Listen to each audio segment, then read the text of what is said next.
All right, time again. Are we live? I think we are. Hello all and welcome back to the Women's Football Chat Live. We're back with Women's Champions League action as we have the final two match weeks ahead of us. Today it's match day 5 and it's starting to hot up in the Women's Champions League. There are playoff places up for grabs. There are top 4 places up for grabs as well. It's going to get very interesting over the next 2 match weeks, Harry.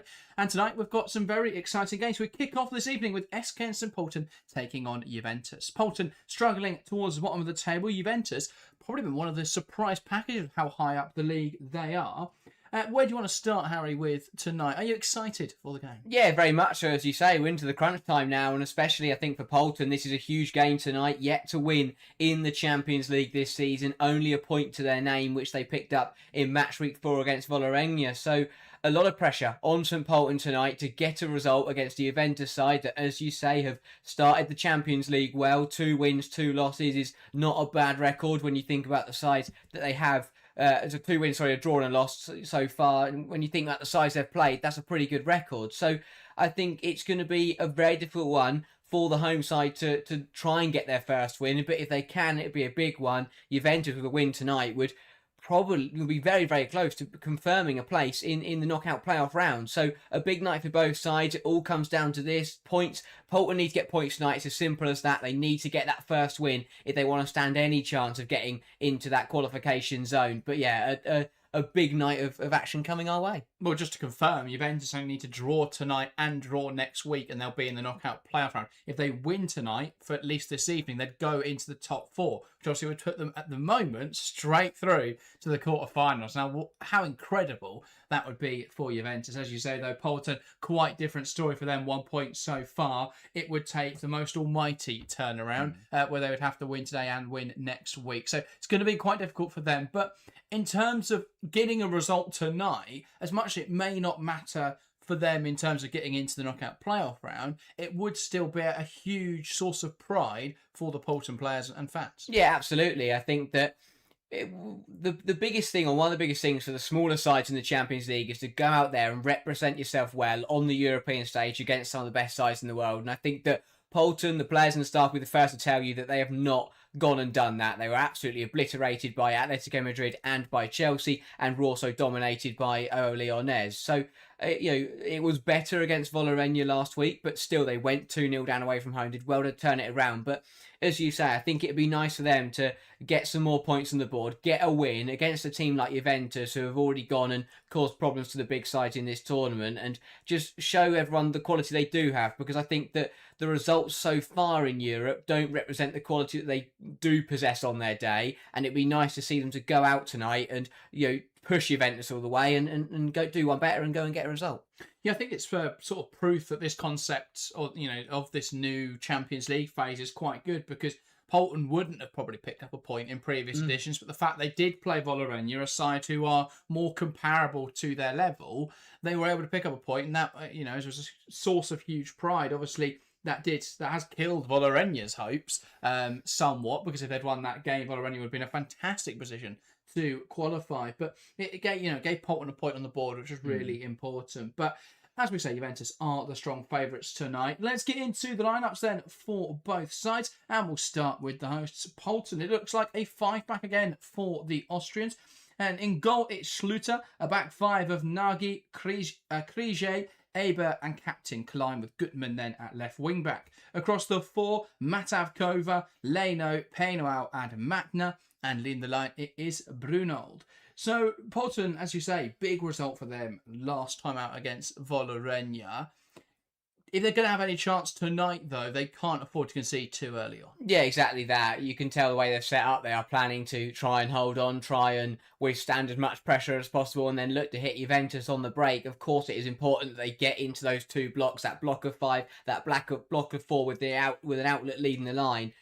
But they've also got to do well to get up. When they do turn the ball over, those wingers and those wing-backs have got to get up the pitch, because if they don't, they're just going to get bogged down and they're going to end up under sustained pressure and they're going to concede from it. So it's vitally important. The wide players for Poulton tonight are going to be crucial, not only in terms of not conceding, but also giving them some kind of chance to score, because got to get up there, got to support your number 9, and try and make something work on the break. But yeah, vitally important. Wide areas are going to be where it is. We know Juventus as well like to play a wide system, like to get the ball out onto those wide channels. So yeah, those wing backs for Polten tonight have got a very, very tough job.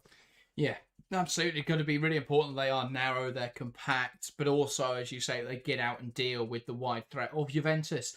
As for the visitors, then, it is Massimiliano Canti's Juve side. A 4-3-3 for them tonight. In goal, it's Pedro Magni, a back four of Krumbiegel, Caligari, Harvacun, and Estea Carbonell. Then in the midfield three, it's Terziano Pinto, Leovalti, and Eva Schatzer, with the front line then of Bucari, Captain Girelli, and Vangsgaard.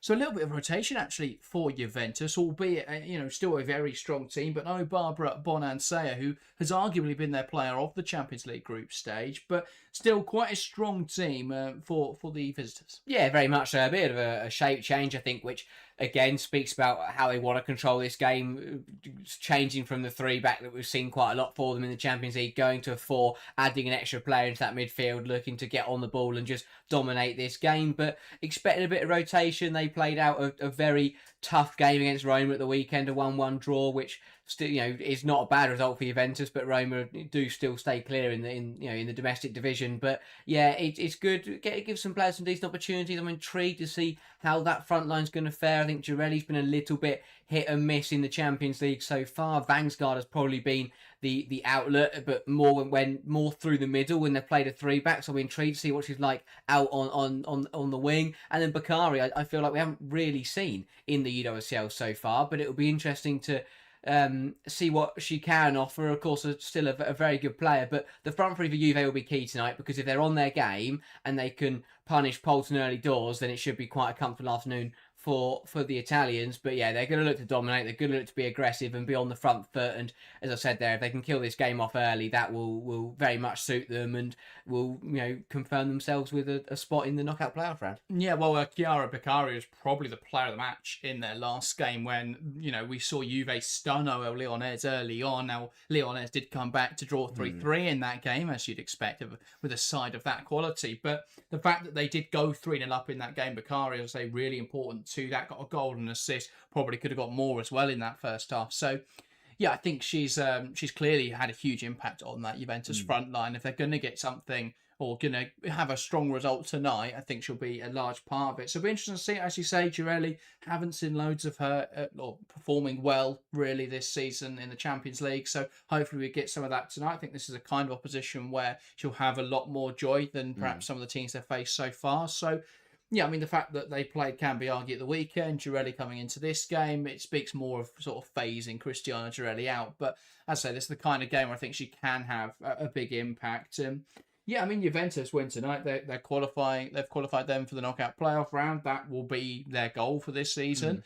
I don't see them getting much further in the competition, but they have been able to provide quite the surprise so far. So who's saying that, who's denying that they could go even further? Yeah, absolutely. I think that you have to give them a lot of credit for that as well, because I remember sitting down in Matchweek 1, the first ever game of this new format, the first match of this Champions League season, and we watched them play against Benfica, and I didn't think they were very convincing in that game, and they're probably a bit fortunate to get the win across the line in that one. So the fact that from where they started in that game, where I thought they were second best against a side like Benfica, the way they've then come on leaps and bounds to just look stronger and stronger on the European stage is massive credit to them. They look a lot more comfortable, and again, I'd expect to see another controlled and professional performance from them tonight. And it's been the performances since that opening game have probably merited going through to the next round. So massive credit to them. I think that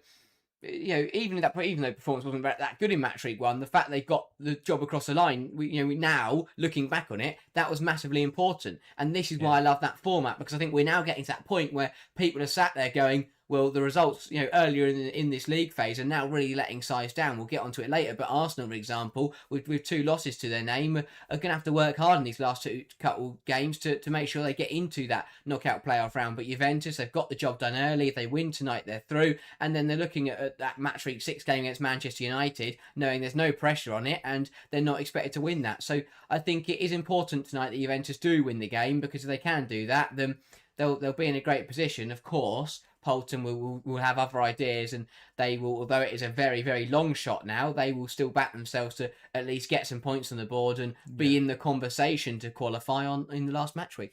Yeah, I mean, the fact as well that Juventus have done it while playing those tougher games, playing those pot 1 and pot 2 sides, the fact that only one loss in the competition so far, and you can make a very strong argument they shouldn't have lost that game against Bayern Munich. I thought they played probably the better football for a large part of that game, ended up losing in the 95th minute. So, yeah, I mean, I think, you look at the way they've gone about their business so far, 2 wins against pot 2 sides. They provide a really strong defence against pot 1 sides, and now they get to play the pot 3 teams. And granted, United isn't a walkover, but, you look at these 2 fixtures now and say that Juventus should be getting through. So I think what they've shown as well is that they are able to play against a range of opposition. The fact they're able to play different systems, so they're able to use your 3-5-2s and stuff like that against the likes of Lyonnais, against the likes of Bayern Munich, and get results, but then switch to something a little bit more attacking in these kind of games. And, you'd expect them to get a few goals tonight and have quite a bit of fun out there. So, yeah, I think they've shown that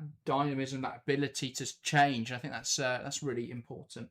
Welcome to the stream, by the way, Lopez Daciano, who said bonsoir to yourself as well. And if you are just hopping in to the live stream, then get involved in the live chat, because it's time for predictions. Let us know your scoreline prediction in the live chat. We're going to start here in the studio, and we'll start with yourself, Harry. What is your prediction for today's game? I'm going to say Juventus to win. I think they've got more quality, and as you say, tonight will be an opportunity to see their attacking game thrive. Been very complimentary of their defensive work, but it'll be good to see that front line be a bit ruthless, run riot, and get a few goals. I'm going to say, I'll say Polten 0, Juventus 3. I think the home side will want to put on a good performance. I don't think they'll get absolutely battered, but I do think it'll be another difficult evening for the Austrians. I will say Juventus goals to come through Cristiano Girelli, of course. I'll say the second goal to come through Schatzer, and then the third goal through Vangsgaard. Fair enough. Well, I'm either going to go one higher or one lower, and I'm going to say one higher. I think Juventus will win 4-0. I don't see them conceding tonight. I think Polten aren't great coming forwards. I was massively surprised that they managed to score 2 goals against Vålerenga. I think Vålerenga have been really decent in this Champions League phase. So, yeah, that was a bit of a surprise. So I think Juventus will be okay tonight. Juventus are also quite decent defensively. So, yeah, I think it will be a comfortable 4-0 victory for Juventus. I'll say a double for Bakary, a goal for Tatiana Pinto, and I will say a goal off the bench. No, actually, I'm going to say a goal for Girelli. I want to see Cristiano Girelli score a goal.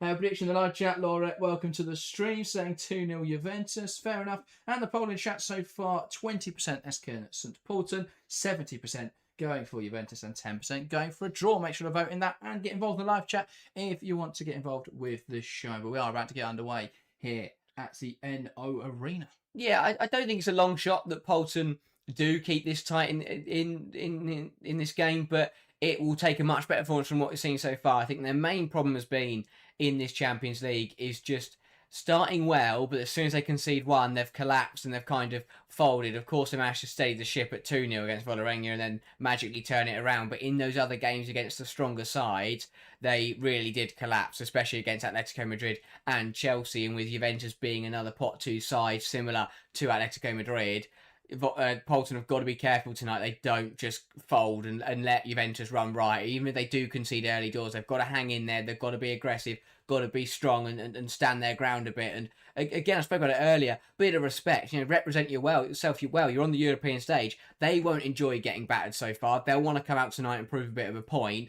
But yeah, they've got to make sure that they keep that energy and that level up for the whole 90 minutes and don't just allow Juventus to walk through this game. Yeah, I think they'd have looked at that result against Chelsea a few weeks ago when it was 6-0, and that would have been really disappointing for them. So yeah, I mean, Vålerenga was a much more impressive result, and I think they'll be hoping to put up a similar sort of performance. But yeah, again, they can't really afford to. The problem I think for Polten is they concede just too early into games, and it kills their chance from then. I think if they can just hold out a little bit longer tonight, it gives them a chance then of being able to hold on, and it makes it more difficult for the opposition. But oftentimes they concede early, and that sort of knocks the confidence out of them. So yeah, just got to try and hang in there a little bit longer. Aroca Paulo, welcome to the stream, saying 3-0 Juventus. Fair enough, matching Harry's prediction then of 3-0.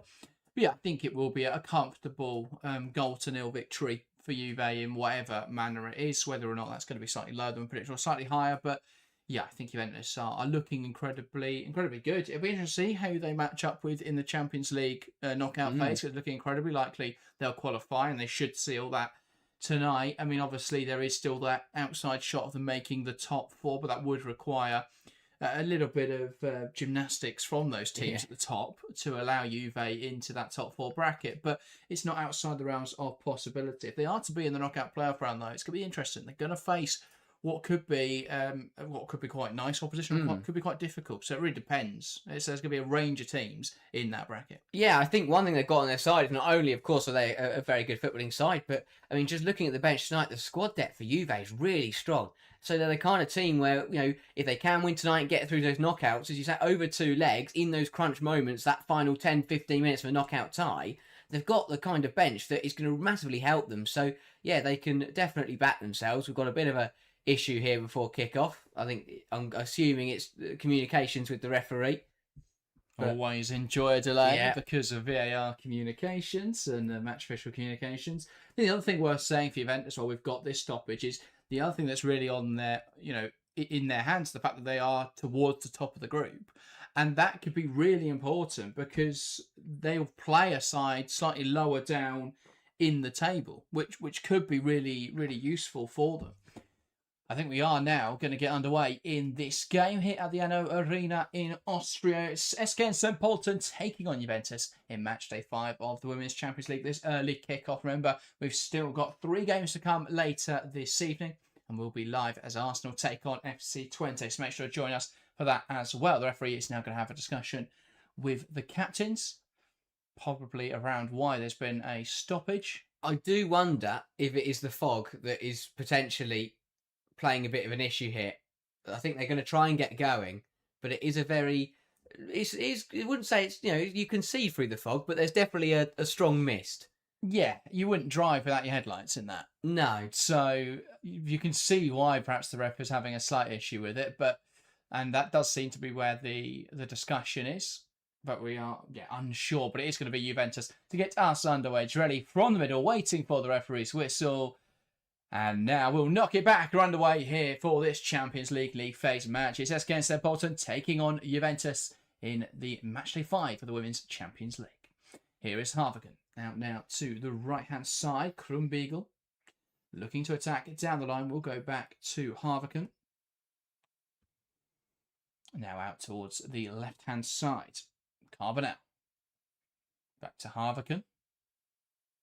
Now looking to play it in behind. That's a lifted ball out to the left-hand side. Vangsgaard will look to get to it now. Wants to take on the fullback. Slips over and actually ends up going in quite aggressively there. I'm surprised the referee hasn't given a free kick and Krumbiegel goes back to a goalkeeper. Yeah, I think one thing Poulton have got to try and use tonight is the fact that Juventus, by playing this 4-back, they've got Carbonell and Krumbiegel, who are naturally wing-backs. They've got them playing full-backs. We know they're going to get very high. We know they're going to try and put pressure onto that Poulton backline. But if Poulton can break away and catch Carbonell and Krumbiegel high, then they could have a bit of an overload if they manage to get numbers forward. That will be the weakness for Juventus, is if they're going to send both full-backs on and they're going to be naturally aggressive, as they usually are, then there will be opportunities on the break tonight for Poulton. It will just be whether they take them. Do you think they'd have viewed Chelsea playing a similar style and thought that they'd probably get away with it as well? Yes, potentially so. They'll hope that works. Of course, Chelsea got a bit more quality, but yeah, there's the same principles almost.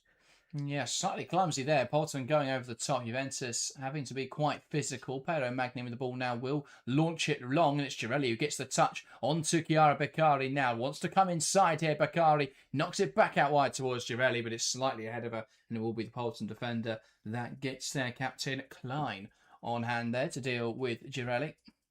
That's going to be a tough ask tonight, Klein, and all of that Poulton defence, to be fair, to deal with the power in that Juve attack.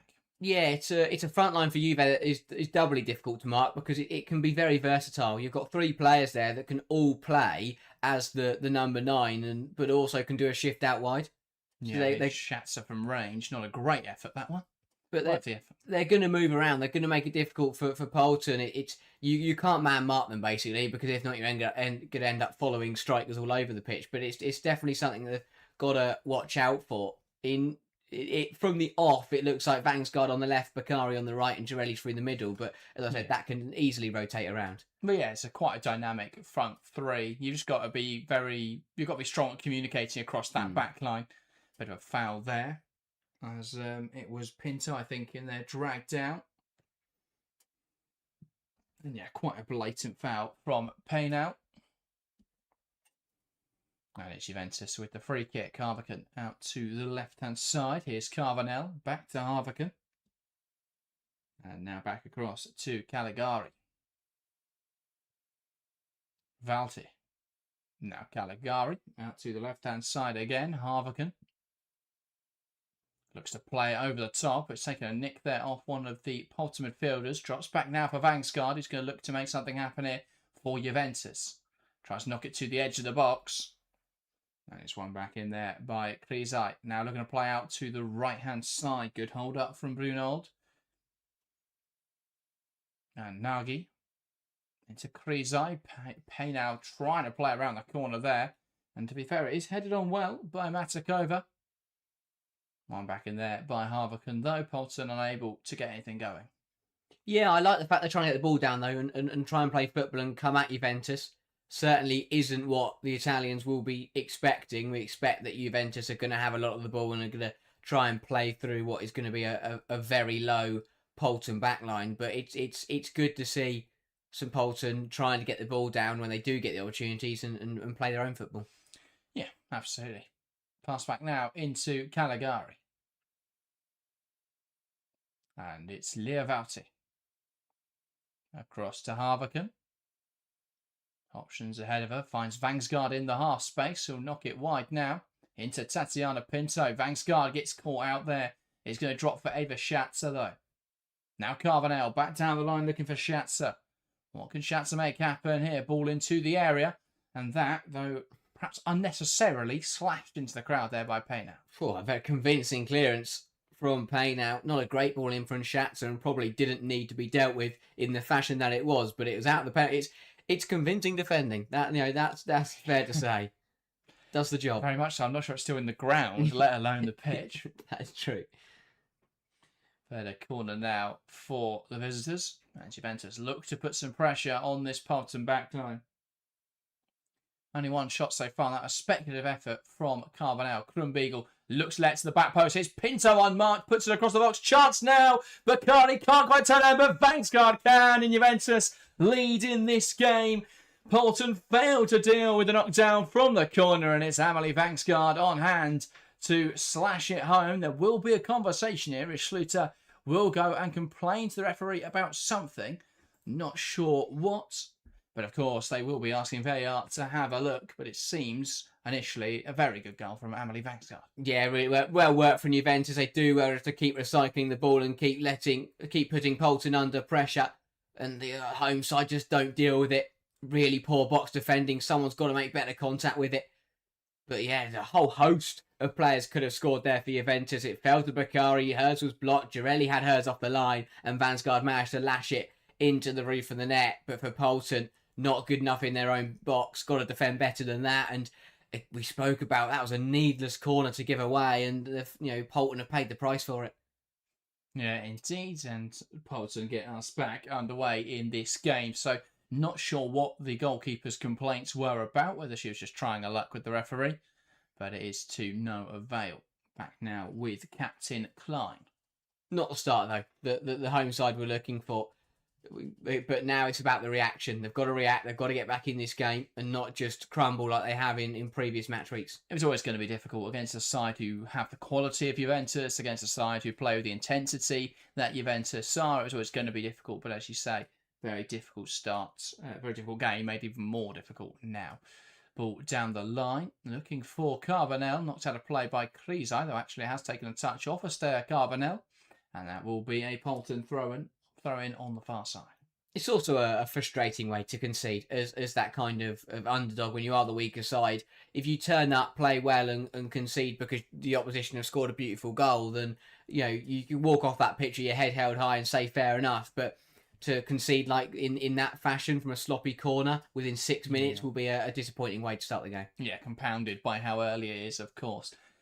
But Polton's making up some ground down the right-hand side here. Brunold, no space to turn in there. Good hold up from Pinto, though she is dispossessed. And now Paynow looks to play out to the left-hand side. Here's Matner.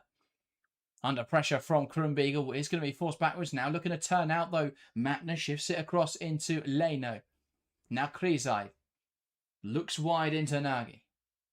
Pass back inside into Leno. And now Aber.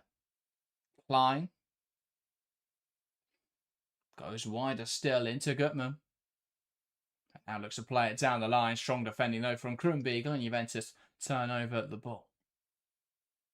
Here is Caligari. Now Liavauti. And Juventus meandering here from right to left. Harvaken. Nice pass outside into Amelie Vangsgaard. Vangsgaard now shifts it inside. Here's Tatiana Pinto, who looks to go wide again, and it's Carbonell here making the overlapping run. Good defending from Krizai to get back in.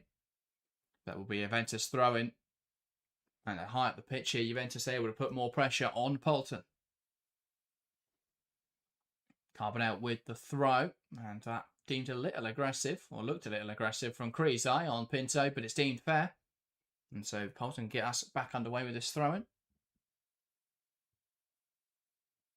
Looks to go inside. Header one in there by Vangsgaard. Drops now for Girelli. Now Vauti, 1-2 with Bakari. That's under hit from Bakari. One back in there, though, by Ava Schatzer. Now Vauti. Out towards the left-hand side. Harvaken goes wider still. Here's Carbonell. Looking for options on the edge. Now wants to take on the fullback. Carbonell's effort into the box is blocked. And that's out for another corner. Black and white shirts flooding forwards there. 7 or 8 Juventus players camped in the Polten penalty area. And again, more pressure for the host to deal with. Another corner that is going to try and test the box defending once again. They've got to be more assertive than they were on the first one, which they conceded from. But yeah, really good start by Juventus. They're moving the ball quickly, making it very difficult for Polten to keep up.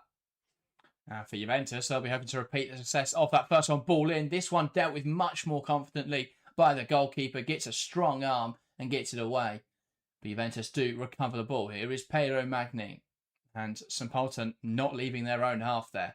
Sense the opportunity. They may go up and press, but they're happy to sit off. Carbonell into Vangsgaard. Back down the line now.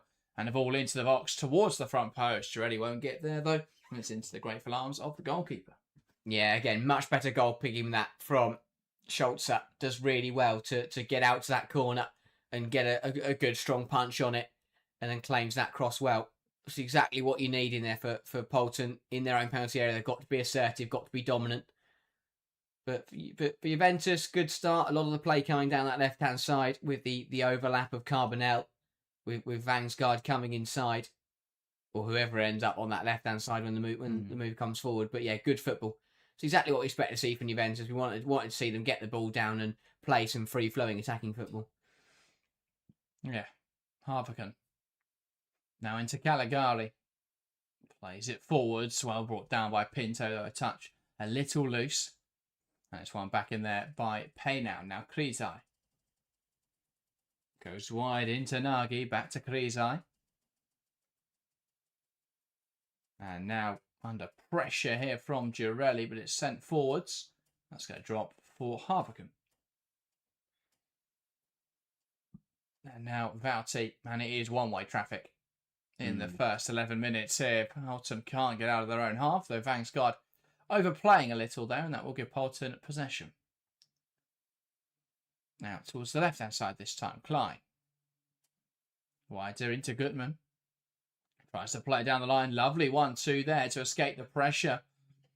Gutman still continuing on. Bruno with the 1-2 again. Not quite as successful this time, but Polten do keep playing forwards, and that Paynout's effort forwards, pass forwards, cut out. And Juventus now can look to play out from the back. Pedro Magni. Now Harvaken. Just carrying this ball forwards here as Juventus look to gain territory. Caligari. Wide into Krumbiegel. Pass inside. It's cut out in there by Paynow. And now trying to play it forwards quickly, and it's pulled back for the foul. Yeah, a little bit late there on Krumbiegel. But Juventus are having it all their own way. It's so easy for them at the moment. As you say, Polten are just sitting in their own half, but by doing that, Harvican there could just manage to just dribble the ball up 15 yards, and the Polten players were backing off her rather than going at her. And I get they don't want to push up and get pulled out, but for me, that's too negative. I think that's too deep. You're just allowing the opposition to cut to the halfway line before you even engage with them. You know, that's the kind of rules you have at under sevens, under eights football. I get that they want to be tight and compact, but I think that's just too negative, and you're never going to get anything out of a game playing that way. Yeah. Yeah, they are incredibly deep. One back well there by Paynout. Now out towards the left-hand side. That's one back by Leah Valti. And now Tatiana Pinto. Bakari. That too aggressive again in there from Gutman. Referee not happy. Gutman not happy with the decision. Yeah, so it's another late one. Just catches it. It's just the manner that she's gone in there, Gutman. It's exactly what she did with the Kronbeagle one. Just goes in with the leg and is coming down onto the player, and once again catches her opposition. Got to be careful with ones like that. It's just clumsy, really. It's just it's a lazy trailing leg. It's a bit of a careless tackle where she's not gone in with malice, but just going in, fairly aimlessly. Carvanel. Girelli, nice hold up, goes back to Harvican. They must welcome to the stream, going for a 4-1 win for Juventus. Fair enough, predicting a Polten goal. Kronbeagle chops in. Now on her left, but not a bad ball at all. Header on target, that's a good stop. And Girelli will let it go for a corner, and there is an offside flag up. And that will stop Juventus from having another corner. That was a fantastic delivery from Kronbeagle. I think it was Tatiana Pinto in there who had the header. Lovely chop from Kronbeagle. Good delivery. That's a fantastic save from Schluter. Yeah, absolutely brilliant. Got a lot of praise for some of the saves that she made against Chelsea, despite her side losing 6-0. And that is another big stop in this one. It's a very, very good save. Not that it mattered anyway, but she will not mind. Yeah, and Pinto, who was a goal scorer in the game between Juventus and OL Lyonnais, almost finding a goal there. Lovely combination in there with Bakari and Girelli. Not quite coming off.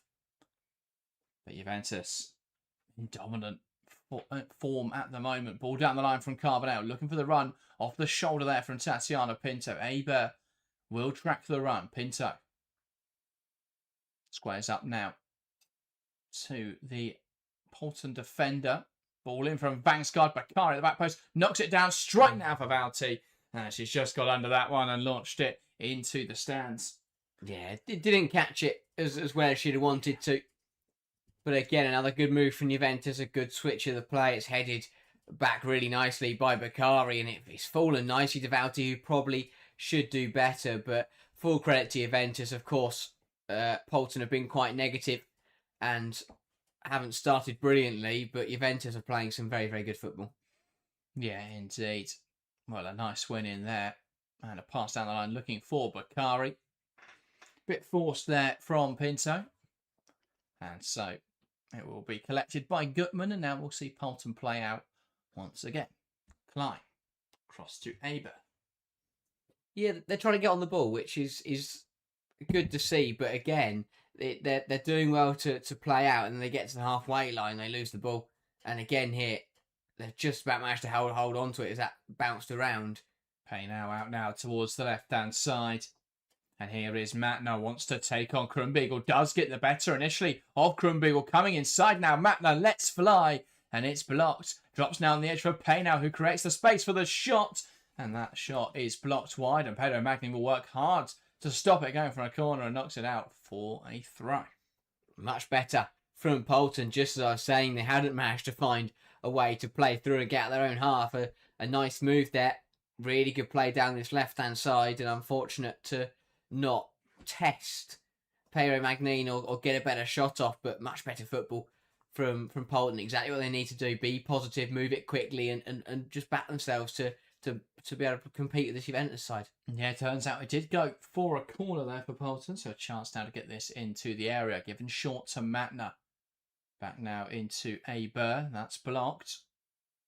But it will drop now for Gutman, who's going to lift it in behind. Great ball, and the glancing header not quite touched there. But it was a really well-timed run from Brunold.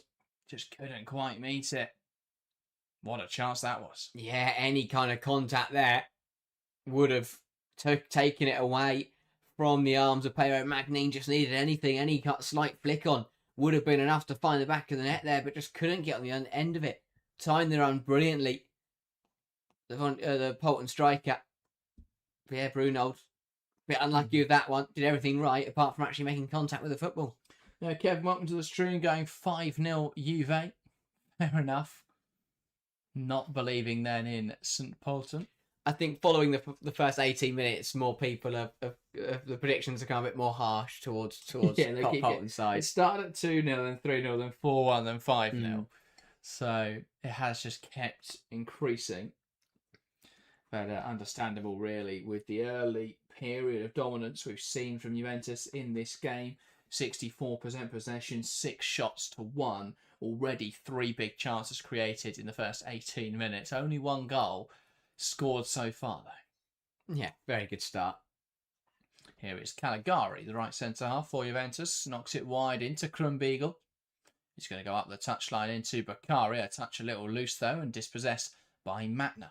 Pass inside now, and that's picked off. It was too careless in there. Here's Pinto. Shifts it to Bakari. Ball back in the box. Probably one overplay, but it falls to Vangsgaard, who hits the bar with her effort. And Juventus, well, that's another big opportunity that they haven't quite managed to put away. How is this ball not in the back of the net? Really poor pass across her own half. Okay, now I'm not sure why she's trying to do that. Pinto plays into Bakari. This isn't the right choice from Bakari to go first time. And then clumsy defending should have been punished by Vangsgaard. But she can't quite keep her effort below the crossbar. Ball into the box now. Girelli holds it up. Releases Bakari down the right-hand side. Gutman will get back in there. Bakari holds on to possession. Little bit of a strong one there from Gutman. Deemed fine the book of the referee. Here's Brunold. Dispossessed by Valti. Brunold. And Polten players are running into each other trying to catch up with Juventus. But they have won back the ball here. Aber plays it forward. Schatzer gets there. Drops now for Pinto, who will shift it to Vangsgaard. Now Schatzer. It almost looks like a 4-4-2 with how high Tatiana Pinto is this evening. Just pressing super aggressively. But to great effect, really, because you've got enough cover with Schatzer and Valti behind her. And she keeps winning the ball high at the pitch. Harvigan. Now into Carbonell. Plays it forwards, looking for Pinto. One back in there, though. And Lino will carry it forwards. Back now into Aber. Wide into Krizai. Goes down the line to Nagy. Touch around the corner from Pay now. Back to Krizai. Now Aber. Plays it forwards into Pay now. They're just being forced further backwards here. Her pass out is going to get picked off by Bakari. Wants to burst down the right-hand side. Has Krumbiegel overlapping now. And Gutman will get there and pokes it out of play. Corner to Juve.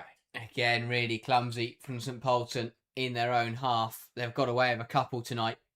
And yet again, another really poor pass that is pounced on. Isn't punished by Juventus, although they have got this corner kick. But yeah, you feel like, yes, it is only 1-0 after 20 minutes played.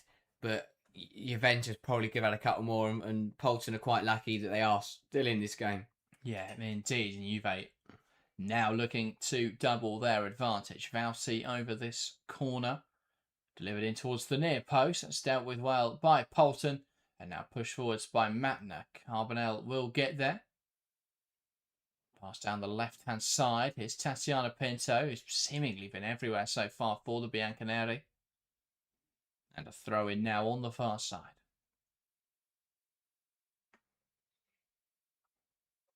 Taken quickly, Carbonell. Down the line, it's Pinto again. She'll drive inside now with purpose. Valti. Knocks it wide into Krumbiegel. Now Bakari. Nice twist and turn. Want to play it back down the line, but it's turned over well by Polten. Matner, nowhere to go. Bakari wins it back. Now Krumbiegel. Here come Juventus. Can she pick up the right pass, or she tries to cut it back, and it's intercepted? Payne down the line to Gutman. Tries to play it forwards. That's a weak pass, though. And it's now Bakari. Schatzer. Harvakan. And Juventus will look to play out to the left-hand side. Harvakan. Back now to Vauti. Vauti, now Krumbiegel. All the way back to Caligari. Now Harvakan. Plays it down the line. Carvanel now in support. Vangsgaard. Into Schatzer. Now back to Caligari. Vauti. Plays it into the feet of Bakari. And she's dispossessed, and this could be Polten's chance to break, but it's deemed a foul. A little bit harsh there, I thought, on Leno. Yes, that's unlucky. I thought she was assertive, but probably the right side of the line. Polten manager understandably not happy. She's grabbed her a little bit, but she hasn't stopped Bakari playing the pass. I think that's a bit of a fortunate one for Juventus, because they would have been in trouble and Polten would have been on the breakaway, but instead it's the Italians who have got a free kick and a chance to hold their lead. And I understand committing fouls to disrupt the flow, but 6 fouls in the first 24 minutes. Yeah, it's not great. Free kick now. Lea Vauti going to lift it over the top. Header on target. Saved well by Schluter, who gets down to it. Now Girelli denied at close range. Another really good stop from the Polten goalkeeper. I'm not sure. I mean, I thought Girelli definitely got a touch, but I think the last touch may have been off some Polten defender. Timed it on well. Did Girelli? No, I think that was flicked by Girelli, to be fair. Yeah, it was. A great save. Does well to read where the ball's going to go. Girelli probably would have wanted to catch that and direct it the other way, away from the goalkeeper. Yeah.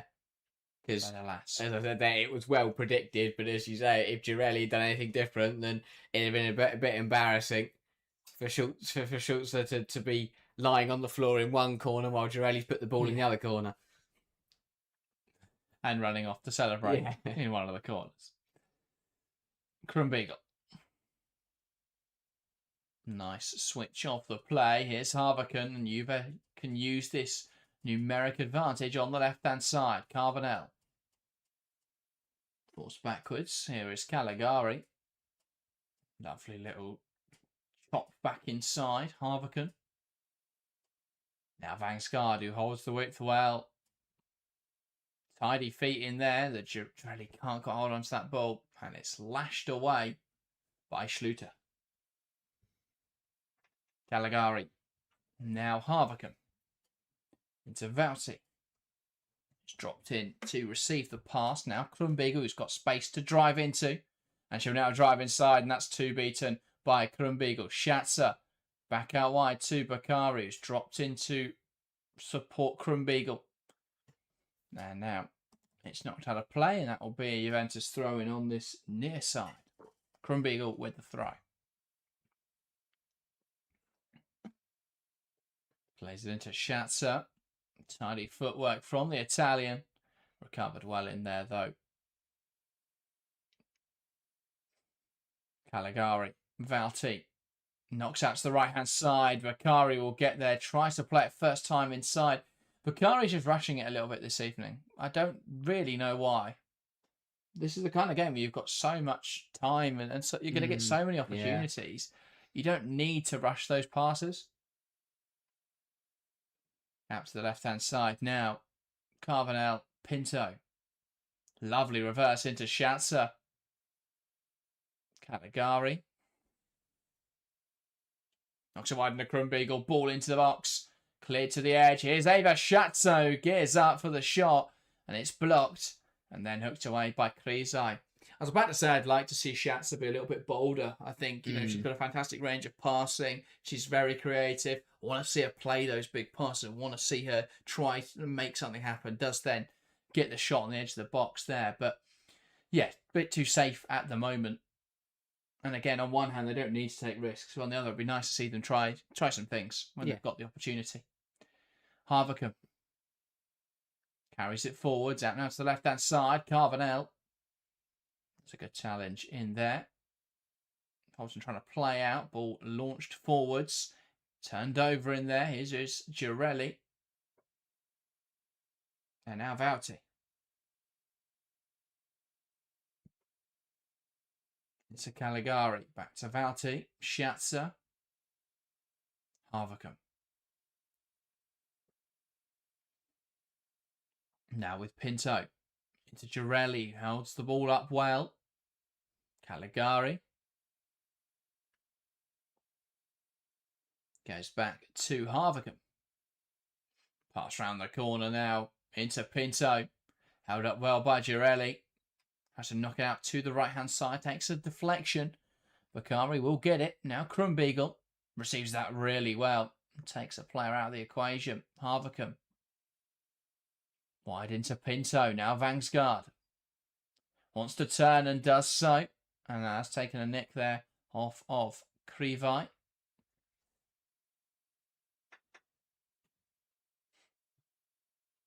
Carve it out.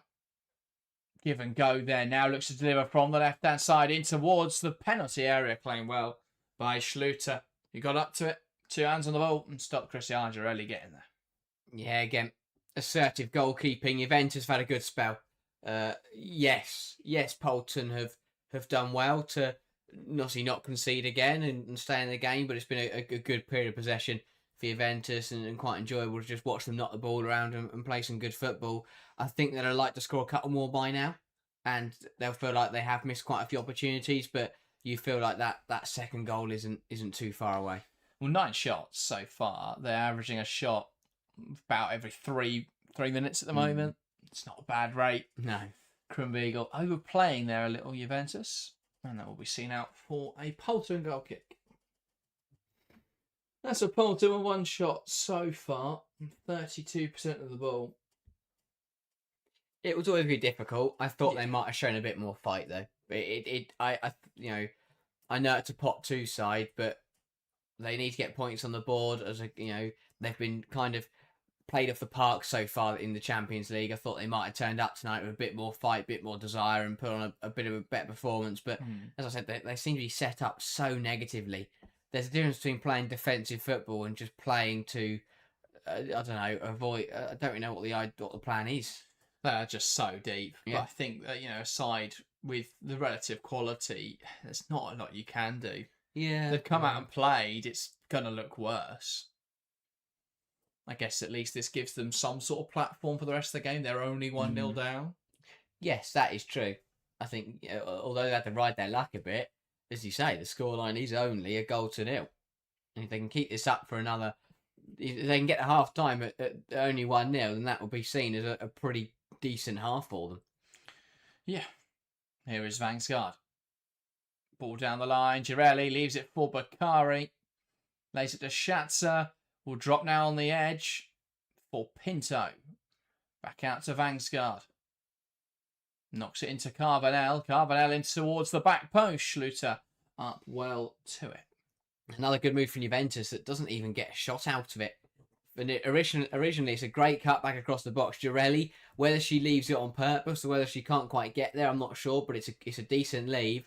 Falls to Bakari, who I don't think realises that Girelli is going to leave it. And couldn't quite work an effort towards goal. And then again, the ball recycled and the cross is too close to the goalkeeper. But yeah, you just feel that Juventus have, could have been a little bit more commanding, a little bit more dominating on the score sheet tonight so far. Of course, there's still plenty of time, but yeah, I think Kanzi would like to see his side 2 or 3 up by now. Yeah, turned over again. Heart of the pitch by Vouty this time. It's Bakari back to Leo Vouty. Now Vangsgaard. Schatzer tries to turn out. Struggles under pressure though. Does fall back into the hands of Juventus. Krumbiegel. Caligari. And now across to Harvacombe. Wide into Carvanel. Caligari. Now Leo Vauti. Good hold up from Bakari. Knocks it wide into Krumbiegel. Nice give and go. Ball into the box now. Blocked away. Here's Krumbiegel. Takes aim. There's a flick on in there, but it's wide of the mark. But Juve still threatening that St. Pölten goal. And it only feels a matter of time before they'll find a second in this game. As it stands, Juventus would be joint top of the Champions League phase. Granted, They are the only side that's played 5 matches, but still, testament to what's been a very successful league phase of the competition for Juventus. Exactly that, putting a lot of pressure as well on the sides who are playing after them in this match week to go out and get results, because if they fall kindly for them, there may be an opportunity in match week 6 where if Juventus do go on to beat Manchester United, they could finish in that top 4 and confirm a quarter-final place. Yeah, I mean, there's some very tough... I mean, the fact that Wolfsburg and Chelsea have to play each other, someone's got to drop points there. They're both in the conversation. The fact that Juventus play Manchester United, if they win that, one of them, then United will drop points naturally. So, yeah, it's not impossible that they do get top 4, which would be, one hell of an achievement from Juventus. They'll be gutted they didn't take something off of Bayern, because then their position would look very secure. Yeah. Pinto, Schatzer. Laid back there by Pinto, back towards Schatzer. Turned over though, and now Pölten will look to break, and Pay now can release Matner. And they're coming forwards now. SKN St. Pölten, not with a lot of belief though. That looked a little bit clumsy from Vauti, but not given by the referee. Yeah, I'm surprised she got away with that one. Looked to just be a little bit late. Pinto won't get away with that late challenge. Yeah, that one is definitely a free kick, day late and a dollar short from Pinto there. But yeah, that one on Matner, I'm surprised that Vauti got away with that one. Just seemed to knock the attacker over as she came forwards. But Pölten have a free kick about 15 yards deeper anyway. But they've shown some signs of being able to get out of their own half. It's just been a little bit too infrequent to be of any consequence, you feel. That they've had some forays forward, but even there, that's kind of just been getting over the halfway line. Yeah, that's felt like an achievement at this stage, though. Yeah. Matakova slips there as she goes to receive the ball, so it's back in the possession of Juventus. Caligari. Back to Pero Magni. Now to the left-hand side, Harvican. Carbonell blocked out for a Juventus throw. Yeah, Juventus will want a goal for half-time. I think 2-0 going into the break will just solidify their position and give them a bit of a cushion to play a bit more freely, take a few more risks and just relax a little bit. 1-0, they've still got a bit of a job to do, but with the way they've dominated this first half, I'm sure they will have no problems. Again, trying to come forwards, but it's just breaking down a little bit for Juventus when they get towards the penalty area. And when Pölten turn it over, it really depends. When Pölten turn it over, it depends on whether they can hold on to it or if they lose it.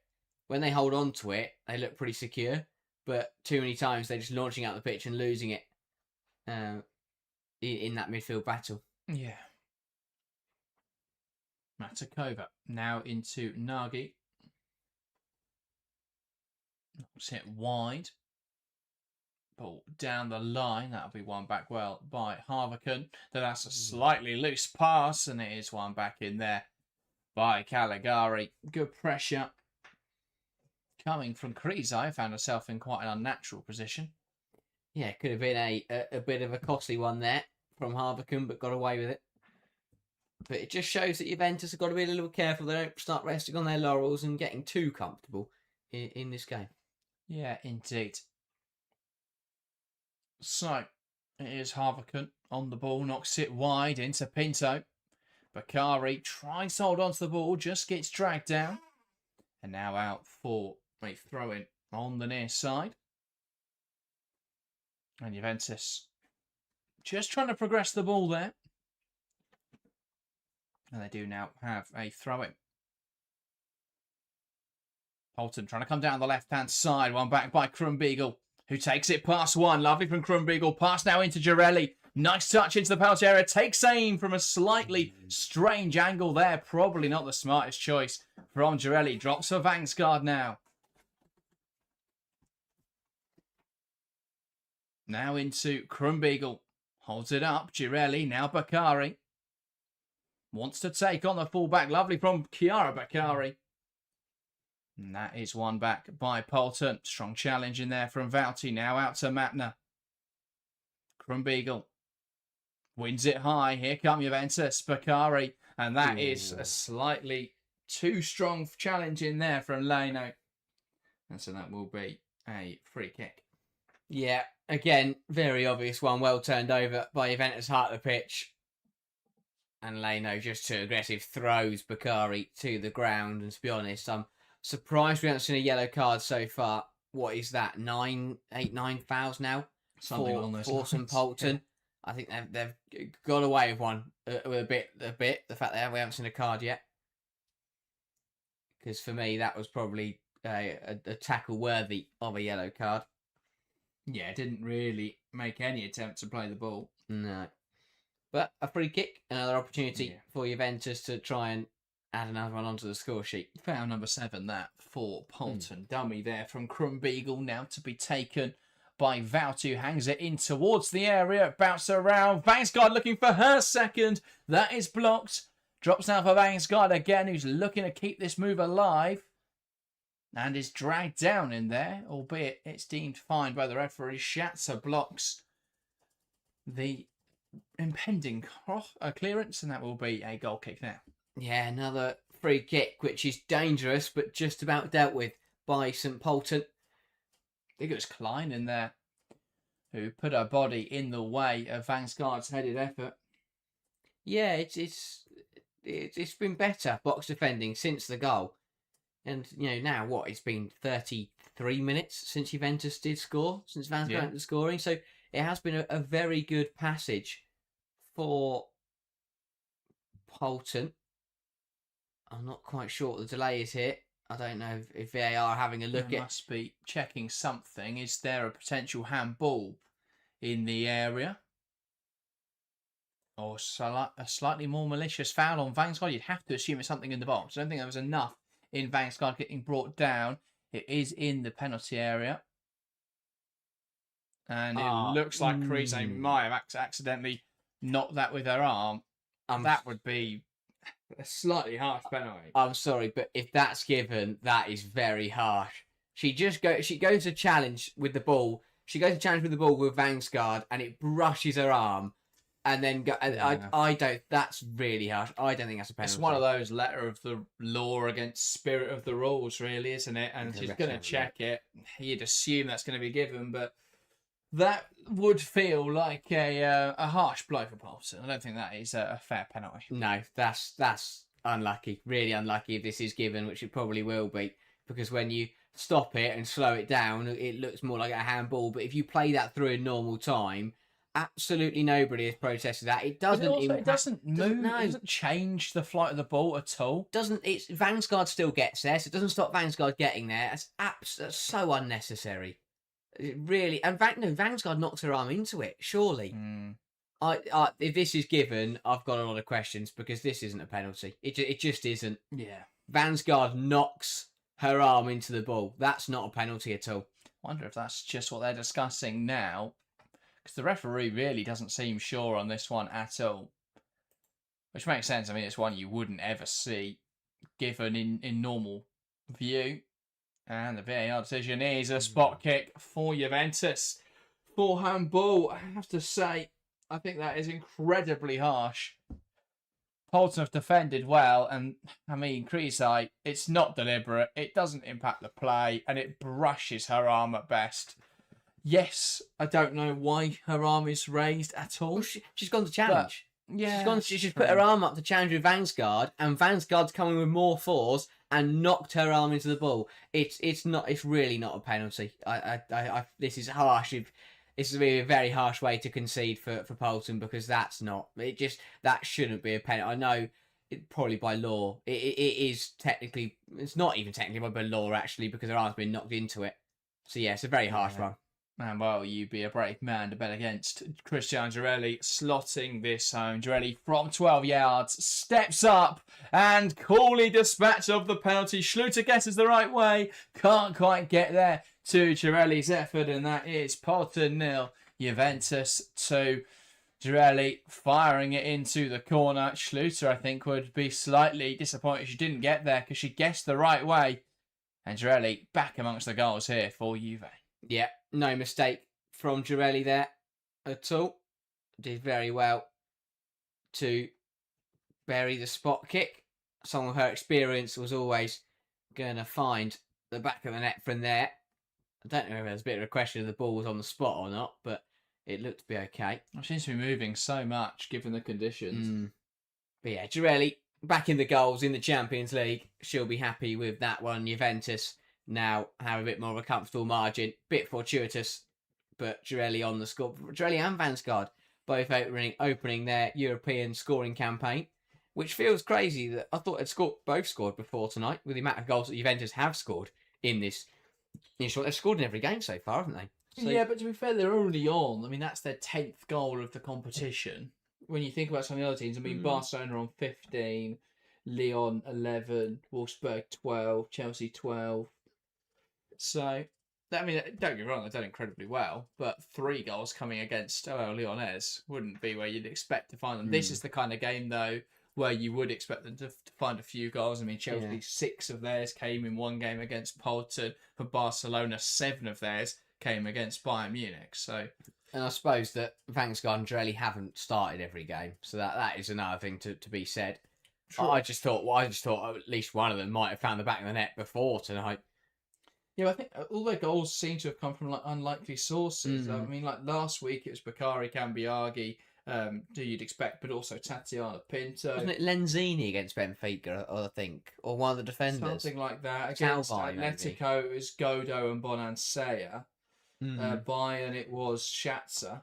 So, it's often amongst the goals against Benfica. It was a double for Salvi. Yeah, it's been a bit unlikely sources. He's not even involved tonight. No. In fact, most of their goal scorers, Bonansea, Godo, Cambiaghi, and Salvi, not playing tonight for Juventus. It's Pero Magni, as Juventus look to build out from the back again. Caligari. This is exactly the point I made earlier. That squad depth is incredible because you think they've got all those players to come off the bench. Yeah. It won't, well, let's be honest, they're probably through. They are through to the knockouts now by some minor miracle from Polten. So yeah, I think they're definitely a side to watch out for. As the tournament continues. Yeah, indeed. Schatzer, Girelli, 2 minutes additional time in this first half. Presumably both of those as part of that spot kick. And the VAR decision to give it. Krumbiegel. Forward now into Girelli, who holds it up looking for Bakary. Now Vauti. And back now to Krumbiegel. Caligari. Now Harviken. Pinto turns out, looks left. Shifts it into Carvanel. Now looking to come back inside. Here's Schatzer. Trying to wriggle her way through the Polten team. Can't quite manage it. And they'll look to break here, Polten. That flick, somewhat audacious from Paynout, doesn't come off.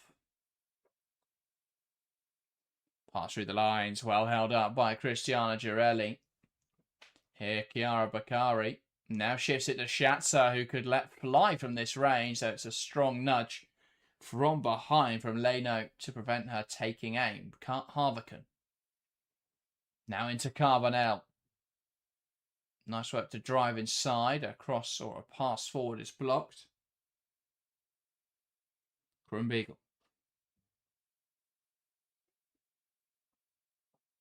Lifted forwards well by Caligari. Held out for even better by Girelli. Now Vansgaard, who's going to try and open space for the shot. Schatzer shifts it to Girelli. And they just seem to be camped on the edge of the box here, but can't quite penetrate the Polten back line. Lifted over the top. It's going to drop now for Pinto on the edge. You can't quite keep this move alive, and you'd expect that will be the last moments of the half. Juventus can get the ball in the box now. Here's Bakary. Tries to play forwards. Flicked on well. Pinto now in the area. One back by Polten. And that will be the end of the first 45 here at the NO Arena. SKN St Polten 0. Juventus 2 goals from Emily Vangsgaard in the 6th and Girelli in the 40th. to give Juventus, or 42nd by the time the penalty was actually taken, to be fair, to give Juventus the lead going into half-time. But it's been a game of one-way traffic, Juventus in complete control. Yeah, good half from Juventus. Dominant from start to finish. Started well with the Vanguard opener.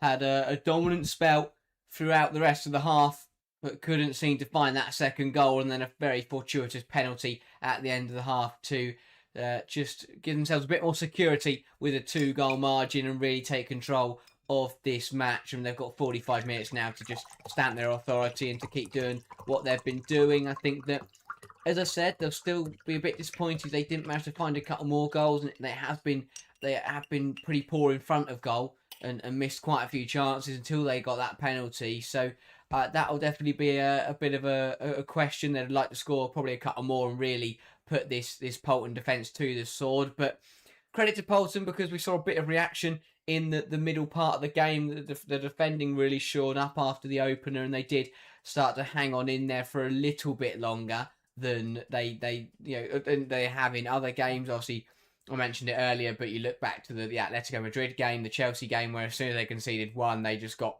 wiped along the floor. But they've done well to, there's 35 minutes there between the 2 goals. So a good shift by Polten. And yes, they haven't had any opportunities themselves. 1 shot, 2 shots, which isn't 2 attempts to 12 at the moment. Yeah, that's not gonna win you a football match, I'll be honest. But they have had a couple of opportunities to at least get out of their half and try and make something happen. So they've been a little bit more positive. But I just think on the whole, they are way too deep that they're never going to cause Juventus any problems, and the Italians have been able to just have all of the ball high up the pitch and completely controlled this game.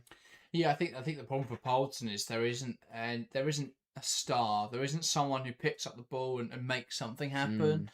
They're an okay team, but it's quite clear that the entire 11 just isn't really Champions League quality.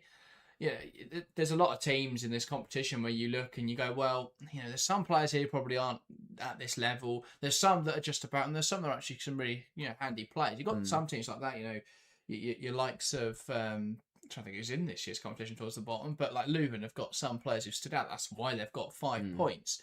You've had other teams down there like FC Twente. I mean, to be fair, Twente should be a lot stronger than they are. Yeah. But you look at this Polten side, and there just isn't really that spark. There isn't really anyone that's going to make something happen. And Polten, they're struggling defensively, and they try and get the ball out, and there's no one really in the midfield making anything happen. And they try and get it forward to Bruno, who I don't think's had a bad game, but she's just not really getting any service. But if you're going to play this way so negatively, you do need a striker who's just going to hold on to the ball and take 3 players on. A striker who's going to get in behind and just make something happen out of nothing. But it's just not really happening at the moment for St. Polten. It's been incredibly negative, and Juve have completely dominated, really, with Vanguard in a slightly different role than what we'd expect. She's been incredibly wide, but she's been quite a good creator, actually, for Juventus so far this game. Yeah, she's done very, very well. I think that, as you say, we mentioned that front 3 being a bit unorthodox with having Vanguard out wide, but she's done that role very, very well and has found a good balance between being a threat herself but also supporting others. And if a couple of players like Bakari, like Girelli have been a bit more clinical, then Vanguard would definitely have a couple of assists to her name. She technically won the penalty, I suppose you could argue that as well. So it's been an all-round good performance from Vanguard. I think a needed good performance as well, because she's the kind of player that I think on her day can be quite dangerous, but is a bit hit and miss. To be honest, I think that Juventus front 3 are all players that right now are really good on their day, but are quite on and off. But Vanguard has played quite well today, and I'd expect her to pick up a couple more contributions in the second half if Juventus continue to be dominant, which we expect them to be. But an all-round good performance so far from Emily Vanguard. Yeah, I think the Juventus side is really well constructed. I mean, obviously, large parts of it are rotated tonight, but I think one area where they are still incredibly strong is that midfield 3. I think it's a really nice composition with someone like Tatiana Pinto, who's a really good ball carrier, alongside someone like Lea Valti, who's a really good conductor, alongside someone like Eva Schatz, who's a brilliant progressive passer. You've got a really nice combination there of different profiles. And what we've seen throughout this game is Schatz picking up the ball and looking to try and play those nice passes, Wouter picking up the ball and keeping things ticking. And we're seeing Pinto drive that ball forward. We're seeing Pinto press with intensity, press with intention. And they've done really well for that. We've seen, I think Juve's midfield has been the absolute standout for them throughout this competition. But they've been able to be really controlling of games at times. They've been able to be really spirited in midfield and strong in midfield. I think that's so important. It provides an important platform for them to go and play off of. Yeah, I think the shift to the 3 tonight has massively paid off because I think it's been a 3-all competition, because even when they used a 3 back, it was a 3-5-2. It's just a slightly different midfield 3. Yeah. Okay. Yeah. No. I for some reason I thought it was a 3-4-3, but yeah, I may be wrong. But yeah, it's been good. It's as you say, it links up well, and it allows them to control it. It allows them to do what they have done, because rather than Poulton being able to clear the ball and get a bit of respite, that midfield 3 just turns it over again, recycles the ball and gets it right back into the danger zone, and it just means that they can keep that. They've kind of managed to pen Poulton in without the centre halves even being involved, which has been, a great night for the likes of Harvican and co. They've had it easy so far, but yeah, it's kind of just they've managed to kind of build this blockade around the Poulton penalty area, which just isn't letting them out. They can't seem to clear the ball past it, and then they recycle it, they get it moving again, and they manage to just keep the relentless pressure on. It's even how the penalty came about, because the ball gets recycled and then they follow it up and then they get it back in there and they make things tick, and it just keeps going over and over again, and eventually Poulton were always gonna not be able to resist it for much longer. But yeah, it's all well balanced for Juve, and that is a crucial thing to have. It's why they've managed to succeed so far in the Champions League this season. Yeah, really balanced side. I think the fact they're able to rest up in this game and still look as strong as they have is really important. That you mentioned that squad depth. That's so crucial to being able to compete in competitions like the Champions League. So, yeah, they look like a really good squad at Juventus. Alex, welcome to the stream. If you are watching along, get involved in the live chat. Let us know your thoughts on that first 45. Alex says, important are cooked because they lost their coach and half their squad to Hamburg. Minus 17 goals is crazy, but it's funny that PSG is still behind them. Yeah, it's unlikely to last much longer, PSG being bottom of the table. They play OH Leuven later this evening, but Leuven are on 5 points and PSG are on 0. So, it's not without its credit that Leuven could beat PSG, but you would expect Paris Saint-Germain to come out on top there. And yeah, obviously we've already seen some important play against Volorenja, which is where they picked up their points, a pot 3 team. Whereas with PSG, they have played their toughest opposition. They've got Leuven and Benfica left, both pot 3 sides. But equally, pots at the moment aren't proving to matter loads. No. Pot 1 teams are incredibly strong, but we've seen massive underperformance from pot 2 teams. The likes of PSG are right down there. Roma are 16th at the moment with 1 point to their name. They play Chelsea tomorrow. Doesn't get any easier for the Italian champions. You've got, I think, Twente, Benfica, to be fair, both pot 3. But yeah, those two there, PSG and Roma, right down the bottom, and that's allowed Leuven at the moment to be in 11th, and it's allowed Paris FC to be 12th. Yeah, it has been a bit of a mix. Obviously, teams like Man United also they're 5th. Yeah, the way the rankings not what work. You expect from a pot 3 side. Arsenal, another one where they're a pot 1 side, but they're sat in 11th, 12th. Yeah, they're 10th to be fair, but yeah, they are on only 6 points at the moment. If Leuven are to win tonight, Paris FC are to win tonight, and Volorenja. To be fair, if Twente beat Arsenal tonight, they will go a point off them. Yeah, the luxury for Arsenal is obviously they have played all their pot 1 and pot 2 sides now, so they have only got 2 pot 3s left, which is a good position to. It's not a terrible decision to be in. They win both the games, they're on 12 points, and they will comfortably be through. But it's just the pressure they will be on, and that's why I think it's important that Juventus do get the result tonight, because obviously they're in a great position now. But if you lose this kind of game and then they've got to go, they host Man United and they need to win that match, then that's under a lot more pressure. But instead they can get the job done tonight and then be comfortable going into the last match week. There will be teams that won't have that luxury and they will be under pressure to get the job done in match week 6, which will be crucial next week. But yeah, overall, it's been a very solid Champions League campaign from Juventus. And if the results go their way, imagine they pick up an automatic quarter-final place. That would be absolutely massive for them. Yeah, well, yeah, of course it will. But that would put them in, it's straight through the quarterfinals. That's going to be a big game. It's a decent amount of money as well for getting into the top four, which is so important. And I mean, the fact that the Italian champions Roma are currently 16th, while Juventus sit third, that is absolutely absurd. So yeah, they're really carrying Italian football on their shoulders right now. To be fair to Juventus, so.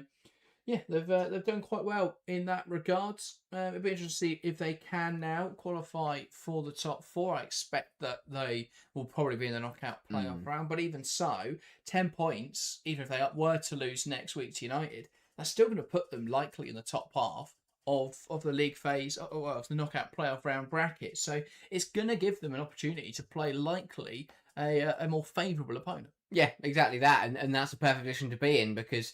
Again, we speak about squad depth. They can rotate a bit in the first. They can balance it in terms of who they play in the knockout playoff round, depending on what their league games are as well, and then how they go on to the last 8. But I think to get through will be a strong achievement. But if they get to the quarterfinals in any way, whether that's through the knockout playoff round or straight through from the league phase, it's going to be a big achievement. I always find it interesting to see sides succeeding or exceeding expectations in on the European stage, but and then potentially not matching it on the domestic stage. I mean, they are still third in the Serie A Femminile, but obviously they're behind Roma by 4 or 5 points now, and Como as well sit in between them. They've had a stormer of a season to be fair to them, but yeah, it's really interesting to see. I think that's important though, because we've seen sort of Juve and Roma right at the top, Inter a little bit as well, but now we're seeing a side really push the envelope a bit with Como obviously coming in, investing money and looking good.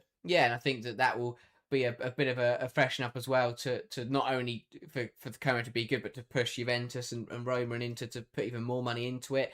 But overall, Juventus doing very well because, as you say, Roma are really struggling. I believe Inter, I think, lost to Hammarby, didn't they, in the Women's Europa Cup as well? So I may be wrong. They might still, or it might be they're playing Hammarby in the knockouts. But yeah, no, they were knocked out by BK Häcken. Oh, that was it. Not Hammarby Häcken, but yeah. So they're kind of very quickly because Roma are kind of down and out of it really. So Juventus are the only ones flying the flag for Italy on the European stage. So a lot of weight on their shoulders to represent their domestic division and to keep pushing on in the Champions League. Yeah, the only nation that really, other than France, but that's because that's a complete one-horse race. But you think about those major nations. You think of your England, especially with parallels to the men's game. You think of England, Germany, Spain, France, and Italy. Italy are the side who seem to have the most to catch up in the women's game, and that's shown in the Champions League. Juve are third at the moment, but around them you've got Barcelona, Atleti all in the top 10, Chelsea, United, Arsenal all in the top 10. You've got Wolfsburg and Bayern, then you've got OL Lyonnais. But yeah, at the moment, massively flying the flag for Italy, and it's good to see. But yeah, be interesting. Alex says, Jack, do you think Skinner's girls can get points versus OL Lyonnais? I think before the Juve game, I'd have said no. Before the OL Lyonnais Juve game, I said no because I think that OL Lyonnais side looked imperious in the first 3 matches, but they were really poor against Juventus, especially in the first half. They did incredibly well to turn it around, and they are a very good side, of course. But I don't think it's outside the realm of possibility that United get a result. I think if United were in better form, maybe I'd believe a little bit more, but I do think it will be OL Lyonnais that take all 3 points, but you never know. Yeah, especially the fact it's United at home, I believe. No, it is United at home. Yeah, it is United at home. But yeah, I think it'll be interesting to see. I think it really depends what version turn up because, as you say, if it's the Lyonnais team that started the game against Juventus, and it's the United side that turned up. Played against Chelsea or someone like that, for example, then United are going to be in a great position. But if it's the United side who played against Man City in the league and it's the Lyonnais side who we've seen tear everyone else apart in the Champions League, then it really depends what version of both sides we get tomorrow night. But either way, that will be a fantastic game. I think we've only got 2 pot 1 versus pot 1 clashes left, and that is that game tomorrow night and Chelsea Wolfsburg next week. Yes, I believe the rest have all got either pot 1. Pot 2, or pot 3 teams. Real Madrid, Wolfsburg. That is Real Madrid pot 2 against Wolfsburg pot 1. So yeah, I think that's the only the only clash we've got left is... Oh, no, to be fair, Man United, Leon isn't put one, let's put one. That's just a big game. Oh, yeah. Just two very high-performing teams at the moment. We're about to get back underway in the second half here in Austria. SKN St gets back underway. Brunold knocks it back and it's launched forward by Aber. And that will bounce out of play for a Juventus goal kick. Yeah, there was a change there for Poulton. I think it was Elmore, came on for P now, I think, in the midfield. Makes sense. I think Pino's struggled a little bit. Kess Elmore in her place. Yeah, they'll be hoping to just try and get the ball down and try and get in the game. But also find the balance between trying to get in the game, but also making sure they still keep the scoreline respectable. Because if they can now keep a clean sheet in the second half and walk off the pitch only losing 2-0, so a side currently sat third in the table, I think they can be pretty happy with that. But if they again collapse and start to tire towards the end and Juventus run riot, then it could be another embarrassing and long evening for St Pölten. Yeah, indeed. And they're trying to come forwards now. Player looked like she was dragged down in there. Matner, I think it was. But Juventus driving it forwards now. And Eva Schatzer continues this good run. Now knocks it to the right-hand side. Here is Cristiano Girelli. Puts it back into the box. It's cleared away. And with quite some conviction, we'll drop now to Harviken. Valti dragged back by Brunold. Fairly unnecessarily. Now out to the left-hand side. Here is Carvanel. Trying to find that delivery. But will be forced back to Vangsgaard. Now Caligari lifting it in behind. Good ball towards Carvanel. Too much on it. And Carvanel can't quite keep it in touch. Yeah, Juventus looking to get right back to where they left off in that first half, getting on top, getting the ball down, playing their football. But that pass just a bit overhit. Again, still warming back into the game. But yeah, they'll be hoping to really put Schluter under some pressure in that St Pölten net. Yeah, indeed. Krizai sends it forwards. Brought down well. And knocked down the line by Krizai. Turned over. High up the pitch by Harviken. Now Vangsgaard tries to play it into Pinto. Cuts out well by Aber. And that will be out now for a Juventus throw-in on this near side. Ball thrown forwards. Girelli holds it up. Can't quite keep it under her control though. And it's cleared away. Got a drop for Caligari. Harviken. Held on to by Vangsgaard. Carvanel shifts it inside to Schatzer. And Valti. Krumbiegel. Nice pass inside. A lovely reverse round the corner there from Girelli. Krumbiegel. And that's blocked well by the recovering Matner. Again, really well moved by Juventus. Starting with a throw on this left-hand side, moving it all the way across to the right-hand side, getting down that wing and winning a corner. Progressing well. And they've already scored one from a corner tonight. Now we're hoping to add another one from this set piece. Yeah, so Eva Schatzer over this. And what can she do? Well, it's a nice routine here for Juventus. They open up space at the back post for Carvanel. Her header down low, blocked well by Aber. And now they're trying to get out. Here's Kess Elmore. Oh, lovely from Elmore there to play through the legs of Valti. Now shifts it inside. Ball lifted in behind. Chance now for Brunold if she can make something happen here. Harviken, though, muscles are off the ball. It's back now to Pedro Magni. Yeah, didn't seem to realise where the ball was and completely misjudged the bounce there, but better. Carvanel. Oh, ball bouncing through now, looking for Girelli. One back well by Klein. More open, it feels a little bit from St Pölten, maybe a bit aggressive. Players finding themselves a little bit higher up the pitch, although it has caught them out here. Chance now, Krumbiegel into the box. It bounces through. Vangsgaard at the back post. Saved well at the front post there by the goalkeeper, Carvanel. Ball back in towards the back post, and it's going to be headed down, struck by Valti. Blocked well. And now they'll look to break away here. Pass out to the right-hand side. Brunold times the run well. Harviken tries to get across her. Brunold holds on to the ball. Now can she shift it inside? Brunold cuts in, takes aim, and that's blocked well by Caligari. Now gets it clear. And they'll look to play out. Pinto under pressure. Shifts it to the right-hand side. That's lovely from Bakari to escape from Gutman. Now tries to take on Klein, but it's turned over well. And they'll look to play forwards. Back now in midfield for Poulton. Shifts it out to the left-hand side. Here's Matner. Needs some support, but it's won back by Schatzer and it's deemed a fair challenge. Bakari now wants to take on Gutman.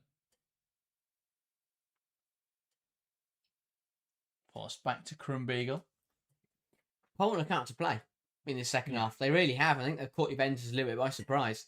Bit of pace now, bit of end-to-end action in the first 5 minutes of the second half. Whether they now will just drop in and absorb, but good to see them. From Carvanel there to find Cristiano Girelli. Girelli cuts it back. Chance now for Vangsgaard, who opens up her body and fires wide there, Emily Vangsgaard. It's the right idea from Vangsgaard. Just gets a little bit too much on it. A lovely ball down the line to Girelli, who just waits and waits and waits patiently. Sees the run of Vangsgaard, who's timed the run well. And yes, the right idea. She just tries to open up her right foot there and look to just place it into the top right corner, which I think was probably the right idea to go across the goalkeeper, but just put a bit too much on it and end up lifting it over the bar. But really good reaction from Poulton. They're coming forwards again here. Now breaking ball towards the back post. Pero Magni quick off her line to pounce on that one. Reset quickly to the left-hand side. Here's Vangsgaard, who rides the contact well and then is brought down fairly obviously there by Leno. Another foul from Lane. I think it's her third or the fourth of the evening. That's a yellow card. That's stopping a breakaway. I mean, I think either Katerina Campos simply does not have the energy to book anybody, or something else is going on, because how we have not seen a yellow card in this game is beyond me. Yeah, indeed. But alas, we play on. Arsenal 11, by the way, only 2 changes from the side who played the weekend. Katie McCabe comes in at left back, Hines moving to right back, Emily Fox rested up, and Palova comes into the starting 11 to replace Frida Marnham. Other than that, no changes. It's only 2. Cal Dente is in the pivot again. Well, to be fair, it's Kalante, Palova and Cooney Cross, so it could be Mate, Kalante Hart. It's probably not. No. Yeah, 10 fouls now from Poulton. Not a single one has been cautioned. Make that 11 now, and surely that is going to be a caution. I think we're going to get one. She's found her cards. Are we? Are we? Maybe not. For 20, by the way, is former Arsenal player Jill Raw does start, which is good to know. Don't think it's a yellow card for Gutman. Referee doesn't fancy him tonight. Out now to the left-hand side, Harvican. Now Carvanel. If I'm the St. Paul manager, I'm telling my team to just smash into them then. Because that's what they're doing. Test the limit. 11. That's 11 fouls now. They are just wiping out Juventus players and getting away with it. Absolutely. Schatzer tries to lay it back. Find it. I like the fact they're coming out and being aggressive and trying to play foot when they're on the front foot, but you can't just... Whenever they've been threatened by a counter, you can't just react by wiping the opposition out. Yeah. Ball forwards. That's one back in there by Caligari. Krumbiegel. Now into Schatzer. Pass through the lines into Girelli. Round the corner now into Bakari, who gives it back towards Girelli. Now Schatzer. Girelli. Juve overplaying it a little here, and it does get poked away. And now here comes Brunold for Poulton. Shifts it back past the left-hand side. Cut out well by Leah Valti. And now Juve back in possession. Yeah, about 3 passes. 4 pass from Caligari. Pounced on well. Marakova. Shifts it inside to Brunold. Tries to play through the lines. And that ambitious and Brunold doesn't quite come off. Yeah, wrong decision once she got there. But again, positive from St. Poulton. trying to get the ball down, coming at Juventus. It was really sloppy in the middle of the park from Juve. It was about 3 passes too many, and then they ended up losing the ball. And a bit fortunate that St Polten didn't manage to punish, but the first 10 minutes of the second half have been a much better improvement from the home side. They're just they're growing into their own a bit. They realise they've got nothing to lose, and they're coming out for the game. Yeah. Schatzer. Carve it out. Touches on. Here come Polten. Carve it out. Goes back to Schatzer.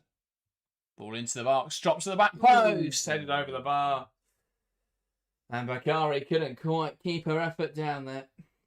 Another chance for the Juventus forward. It's a great ball in from Schatzer right into the danger zone. Girelli couldn't quite get there. And yeah, it's not a great effort, not a great header at all from Bakari. Probably should do better. Yeah. But again, Juventus with another missed opportunity. So, Potter now building out to the left-hand side. One high at the pitch, and here come Juventus. Back now to Krumbiegel, who swings in towards the back post. Vangsgaard tries to bring it down. Can't quite bring it under her control. In midfield now with Eva Schatzer. And it's Valti who makes the important challenge to keep possession. Carbonell. St Polten are just offering Juventus a little bit more aggression in the second half. Stepping up onto them. Yeah. Or at least they're not running backwards like they were in the first half. They're just standing their ground a bit more, which means they aren't getting bogged down and aren't just sitting as deep as they were. Carbonell back to Pinto. Into Vangsgaard, who holds the ball up nicely. And now Pinto. Valti, Bakari. Lovely turn there. Trying to get away from Gutman now, who brings her down. And it's a penalty for Juventus. And the question will be whether that was in the box, but that was clumsy from Gutman. Yeah. Dives in. Doesn't need to dive in. Bakari's getting away from her. She's always holding her and does just catch her. Yeah. It's not a great tackle. Was never going to win the ball from that angle. Was always, if she was going to get the ball, she was always going to have to go through the player. That's exactly what she's done. It's criminal. It is criminal to give away 2 penalties and throw the game away, really. Yeah. You think about the goals they've conceded tonight. Well, they've conceded a penalty and they've really sloppy corners so far. And if this penalty goes in, that's going to be 2 penalties. And it's Cristiano Girelli. This will be, I think it's just being checked, but seems to be no issues from VAR. So Cristiano Girelli, for the second time this evening, will step up from the spot and coolly dispatches of it again. This time the keeper gets even closer, getting hands to the ball, but can't stop it. Being fired home by Girelli. SKN St 0, Juventus 3. Girelli with a brace, and Juve cruising to 10 points in the league phase. Yeah, another good penalty from Girelli. But again, Schluter goes the right way, and this time does get fingertips on it, and will feel like she could have saved that one. But the power from Girelli was enough to beat the keeper. Really good penalty. 2 goals tonight for Girelli, both coming from 12 yards. And all round, a very good night for Juventus. An important goal because you felt that St Polten were just starting to show a bit more fight and a little bit of brightness. But Juventus now in an even more commanding lead. Well, they seem to be going for it here as they put Krumbiegel under pressure. Out for a Polten throw.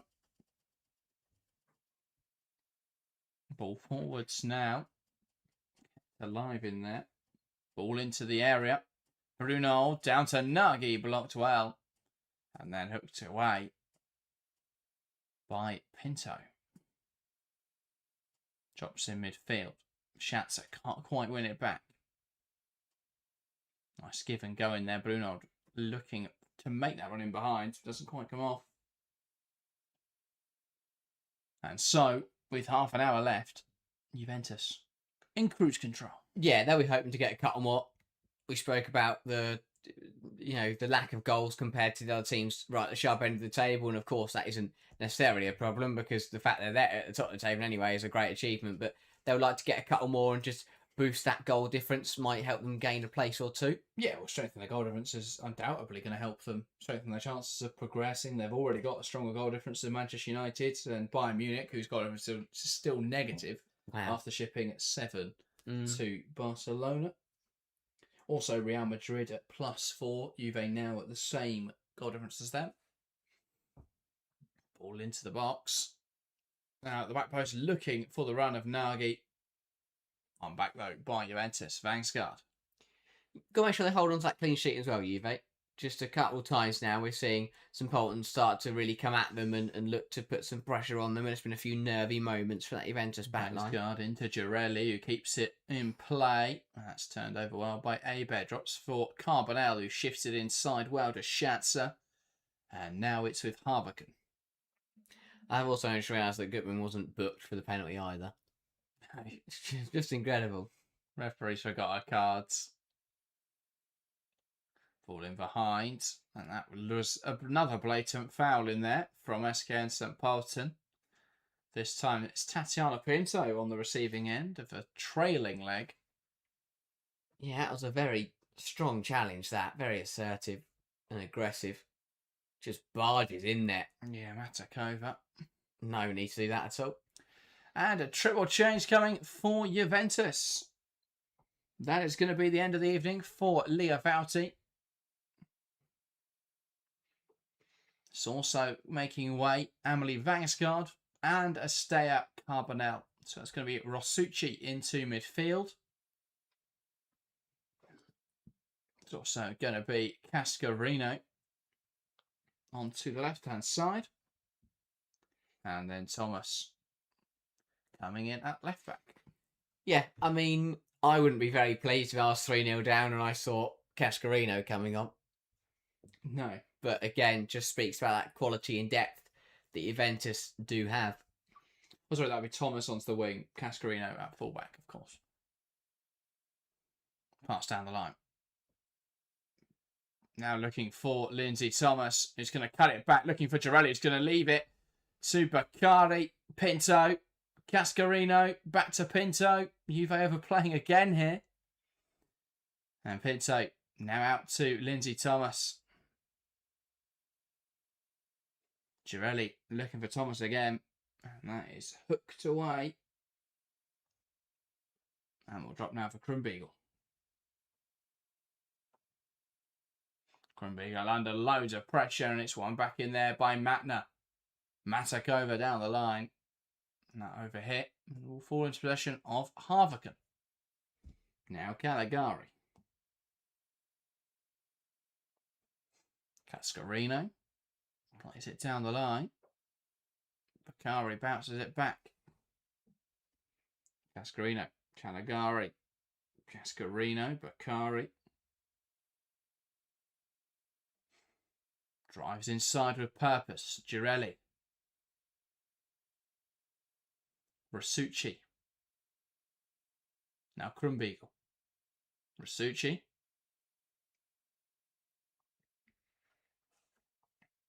And now it's with Harvaken. Pinto. Harvaken. Back into Caligari. Knocks it out into Cascarino, who's going to look to go down the line. Does find Baccari. Back towards Cascarino, but it's intercepted. And now back to goalkeeper. There's a bit of a confusion there between Aber and Schluter. Yeah, nearly a bit of a horrible mix-up. But the goalkeeper there managing to just about deal with it. But yeah, those subs seem to have just been giving Juventus a second wind, and St Pölten started the second half brightly and now just starting to drop a little bit deeper once again as they start to tire. Krumbiegel. Now Lindsay Thomas drives inside. Ball passed on back for the run of Krumbiegel. Breaks into the box, and then it is hooked away by Aber. Kept alive now by Harvaken, though that is blocked. And Pölten will look to break. That will go back to Klein. Plays it through the lines. Matakova trying to play out. Forced back to Aber. Now Klein. Lifts it forwards. Brought down well in there. No, can't quite hold on to the ball there, Elmore. Now Schatzer. Shifts it to Krumbiegel. Plays it in behind, looking for Lindsay Thomas. Here come Juventus. It's cut back. Going to be left for Pinto. Latches it home. And it's Poulton 0, Juventus 4. A nice move down the right-hand side. Cut back incisively by Lindsay Thomas. And the finish from Pinto, who after scoring against Lyonnais finds her second goal of this Champions League campaign. She points to Girelli, the real architect of that move as well.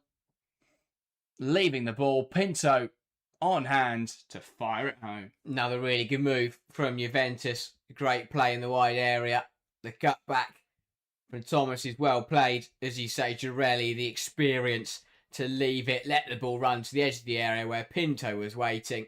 Wrong foots the goalkeeper and just slots it into the back of the net.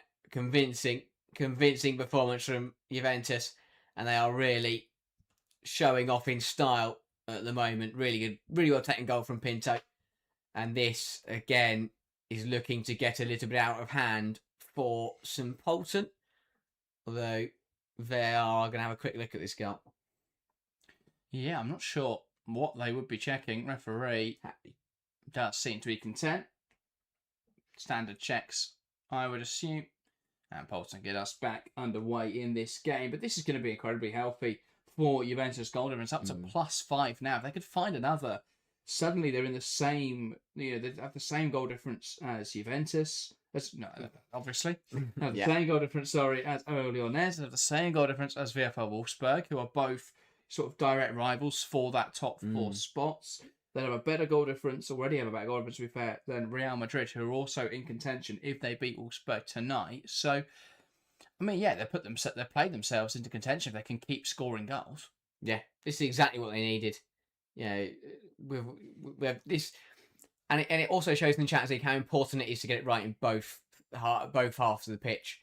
They've done against the pot one side, they did the job, and they sat in and showed good defensive resilience. I know that the Lyonnais game was a bit of an outlier, but that was a crazy one. But in the other games, they showed a good defensive acumen and then some decent play going forwards. But tonight, they've flipped that script. They've showed some quality going forwards and done the job defensively. And if they can keep up this standard for the next 23 minutes, they'll definitely find at least 1 or 2 more goals and really kind of bury St Polten. Yeah, here is Rasucci. Exchanges with Caligari. Now Thomas looking inside for Krumbiegel. Rasucci. Krumbiegel, who's inverted into that midfield role. Now lifts it over the top. Right sort of idea. Doesn't quite come off. Pinto, though, picking up on the loose pass. Rasucci, that almost too deft a touch. And now it's Polten looking to break away down the left-hand side. Here's Matner with Krumbiegel in chase. Now looking to switch the play. Cascarino gets in front of it, though. And now they're looking to break away. Kevin says 24 minutes to get that 5th. Yeah, true. Your prediction then would be correct. As it stands, I have nailed the prediction. Yes. In terms of the scoreline. And I wasn't a million miles away with the goal scorers. I think I said Pinto, Bakari, and a brace for Girelli. Brace for Bakari and a goal for Girelli. So I'll take 2 out of 4 goals. Yeah, I'm surprised Bakari hasn't got on the score sheet yet, or even got involved in any of the goals. I feel like she had a lot of the ball and not really managed to carve out any opportunities with it. Yeah, true. And to be fair, I think she almost assisted the goal. She had a shot that was blocked, then Girelli had a shot that was blocked, then Vangsgaard had a shot that was blocked. And she won the penalty, the second penalty. Yeah, so true. Yeah, maybe. And here is Bakari now from range, takes aim, and that one saved Almost perfect timing there from Chiara Beccari. That was a great time for her to score. But yeah, I think Juventus have got plenty of time here. They'll probably get another one. Depends how ruthless they're feeling. And they might take their foot off the gas now, but that shot from Beccari would say otherwise. And they've still got 2 changes in the bank as well. Yeah. So drops now in midfield for Beccari. Pinto, now Schatzer. Plays it into Pinto, who does well there to hold on to the ball despite a heavy touch. Though a pass backwards is picked off by Matna. Krumbiegel can recover.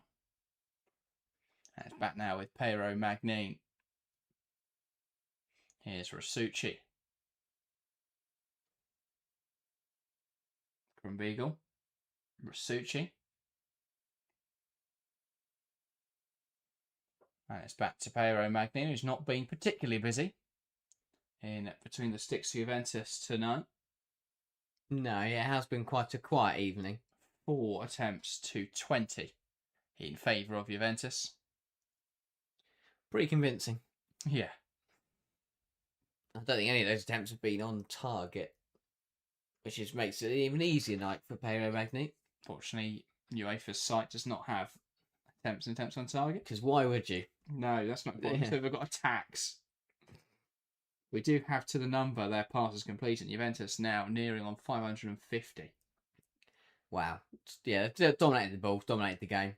Yeah, if you go into attacking, attempts on target 0 for St. Pölten, 8 for Juventus. Schluter not had a terrible game, to be fair to her. Some pretty decent saves in the first half. Yeah, very similar to... Particularly to deny that header of Tatiana Pinto early on.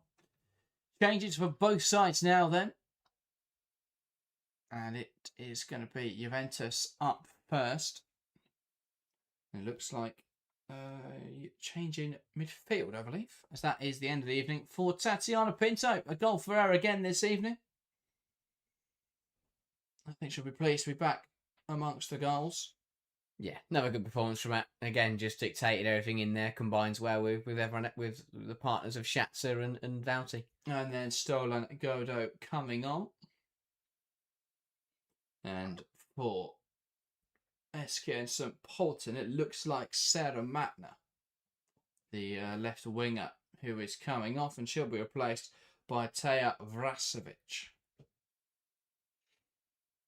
who I think is a defender, so potentially a bit of a shape change there. Oh no, she's defending a set piece. Could just be, I think she's a defender though, especially number 5. Yeah. Schatzer, ball in towards near post. Giretti tries to get the flick on. And now St. Pölten will look to break away. Release down the left-hand side. Here is Elmore. Could try and switch it now. Looking for Brunold, who has made the run in behind. Is miles offside, though, and the pass will throw through to Pero Magnin with no problems. Yeah, again, just shows that breakaway potential, but just probably lacking the quality. The pass wasn't good enough anyway, and the run was really poorly timed. Yeah, and I think St. Pölten have been playing a back 5, so they've got another defender. Yeah, I'm not sure what the ideas have been tonight. I think that's pushed the right wing back Nagy forwards. And then, yeah, it's just pushed the right centre half Krizai into right wing back. So, the 5-back looking even more defensive. Yeah, it's not been a... I don't know what the game plan was. They sat so deep they were bound to concede, and then in the second half they've really gone for it, and it's kind of worked. Limit the goals conceded, I guess. Yeah, maybe. I mean, considering how much of the ball Juventus have had, you know, they could have done a lot worse. True. But yeah, they got 16 minutes now, Pölten, to just do what they can. Really get a goal. They haven't scored. They've scored against Volorenja twice, but in any of their defeats they haven't scored. Maybe they can lay a bit of a blow. Not that goal is going to matter. To this, I think this will put them out as well, won't it? Of the Champions League. Yeah, I mean it was already very likely, but it would now be confirmed that Pölten would be out because they would be 4 points off Paris FC with 1 game left to play. Yeah, it would always be a tough campaign. as I said at the top of the show, I think they would have liked to represent themselves with a bit more quality. But I mean, I think the fact that they've got a point on the board is really important. True. Think back to the previous edition of the Champions League and that format. I remember them in it last season, I think it was, where they just got smashed every week. Yeah. And it was tough. And then, I mean, this has been similar. I think for a lot of those weaker sides, actually, they've actually done quite well because they've got to play teams of their similar level. I think for Bolton, it's just a different matter because they're not even on the level of the teams around them. Even a side like a Leuven or a Twente would relish that game against Bolton. So, they don't really have the same level to compete. But the fact they took points off Vålerenga, who are a very strong team, is impressive stuff. They'll round up their Champions League campaign next week. Not sure who with, because they're not on FOTMOB, so you can't actually view their fixtures, which is insane. But they do play Roma, who are in desperate need of points. Yeah. In fact, Roma could be knocked out of the competition tomorrow evening, which is a damning indictment of their campaign. Yeah, definitely so.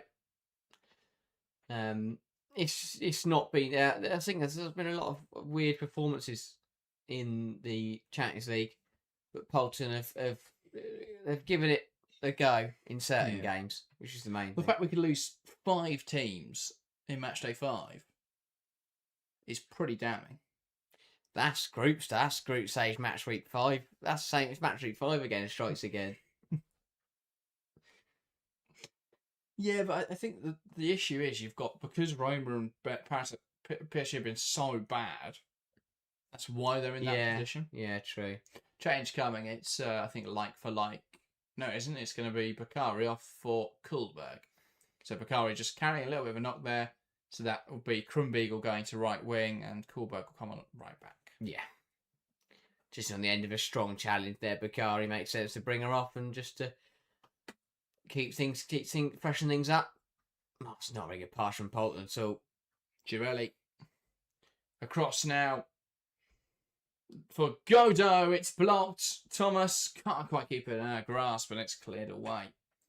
But yeah, Twente, one of those sides who can be knocked out, could find themselves in the playoff spots if they beat Arsenal this evening. Make sure to join us for that. Following the conclusion of this stream, we'll be live for that game kicking off at 8 o'clock. Here's Godo. Kuhlberg, Schatzer. Back to Kuhlberg. Juve very much just seeing out what is a foregone conclusion at this stage. Schatzer. Back now to Caligari. She'll play it into Cascarino. Do we get a yellow card in this game? I just thought it was 77 minutes through, and I still can't believe the ref wants to give one. No. But yeah, very successful stuff. Juventus qualifying for the knockout playoff round confirmed. Still an opportunity for them to finish in the top 4 if results elsewhere go their way over this week and next match week. Of course, welcoming Manchester United to Juventus to the Allianz Arena. That could prove a really important game for both those sides and a really good test for Juventus. Well, exactly that, because even if they're going to win tonight, even if winning next week doesn't get them into the top 4 and straight to the quarterfinals, it will show that they've got what it takes to beat some of the best sides in this competition. It will show they've got what it takes to get into the quarterfinals and to challenge the best of the best. But also, if they win next week and they don't get through, they've been remarkably unlucky because they'll have dropped points in just 2 matches. Yeah, that is one true. Loss, and they wouldn't have got into the top 4. I mean, I don't think it's physically possible for everyone else to finish on 13 because Wolfsburg have got to play Chelsea and because Juventus are playing United. So if they win next week, Juventus into the top 4, most likely. And that's an amazing achievement. Yeah, I mean, that's incredible. Side in pot 2 to break into that top 4. Blocked away there well by Aber, and that will be a Juventus corner. Yeah. St. Polten, they're not giving up. They're going to keep going to the end. I mean, it's not How many goals will this be conceded now? It's been quite a few. More subs. Another sub for them as well here. 21. Minus 19 goal difference. 21 goals shipped in 5 games. Change here. Gutman making way, and that is Agatha Oliver on. Or Olivier, sorry. Yeah, Gutman probably could have been sent off tonight, I'll be honest. If she'd been booked in the first half, then she made 3 in the second half. She booked for any of her many fouls. Yeah.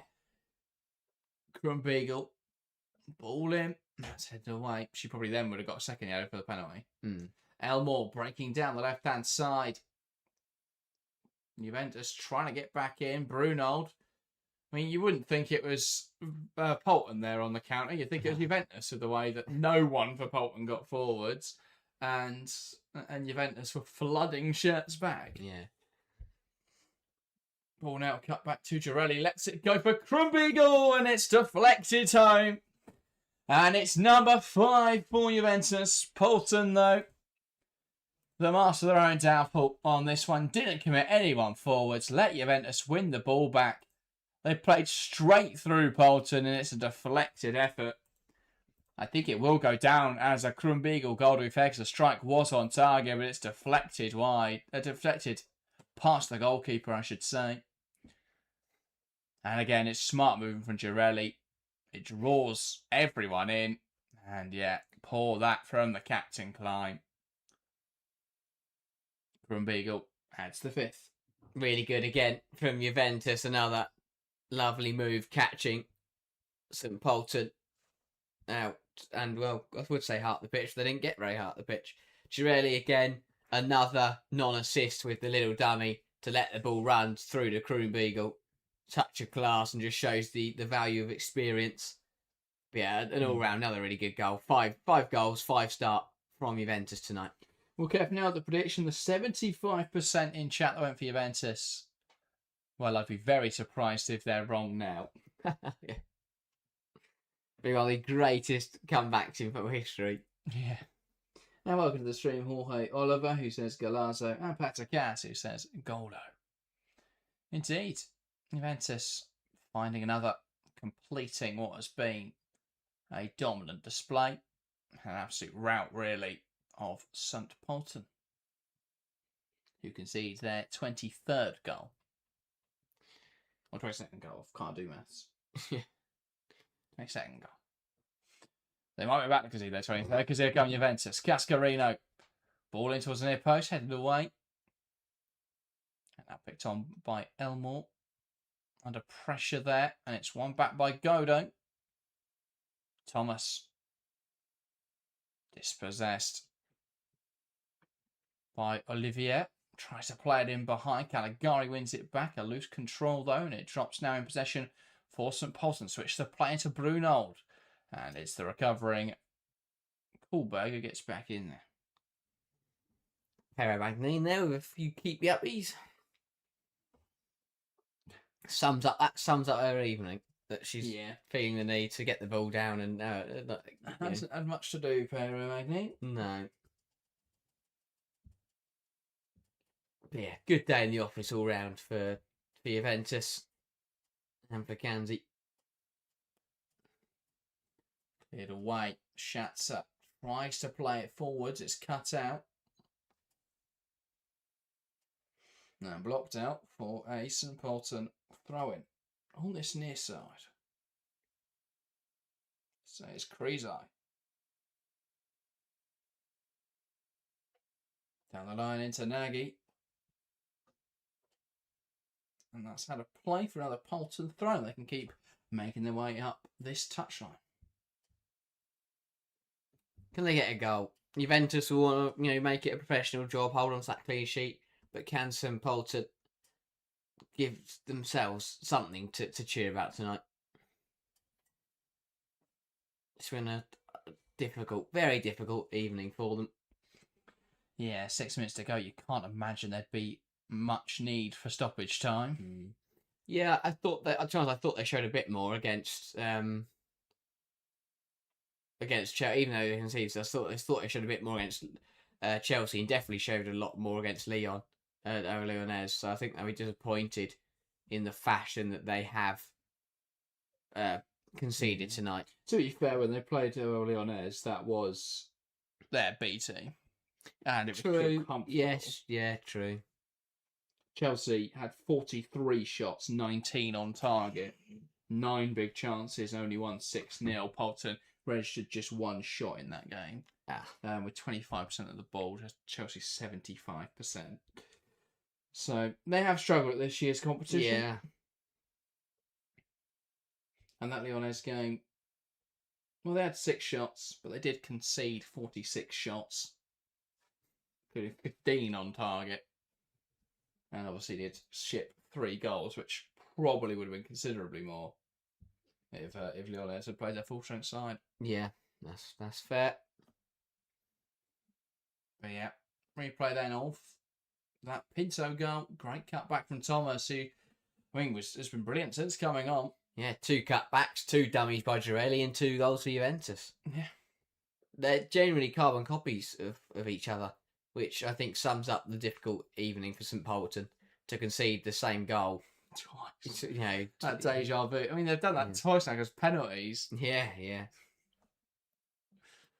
All they need now is another poor corner to be dealt with. They'll really be thinking it's deja vu.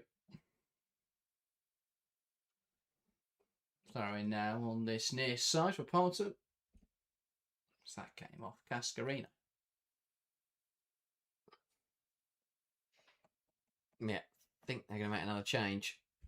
Polten. Yeah, they are. Oh, they're making a couple. They've really staggered their subs. Yeah, they're trying to slow this game down as much as possible. Yeah. That is Karina Brunold coming off for Amelie Voelki. And it will be Ludmila Matavkova off for Isabel Eistleitner. That is a great one. Jeez, love the name. Here come Juventus. Rasuko trying to find stolen Godo. And it's won back by St Polten. Pass now shifted inside out towards the right hand side, picked off by Kuhlberg into Godo, who manages to get it back to Rasuko. Kuhlberg tries to play it in behind, does find Cristiana Girelli, who in an attempt to do a step over has fallen over. Not Girelli's finest moment. No. She had a really good game. Did well with the 2 penalties. 2 goals, 2 dummies. Yeah, showed a bit of class. That was not a bit of class. No. So he tried to do cool things. Girelli shouldn't do that. Girelli should just do what she does best, rather than trying to do step overs and skills.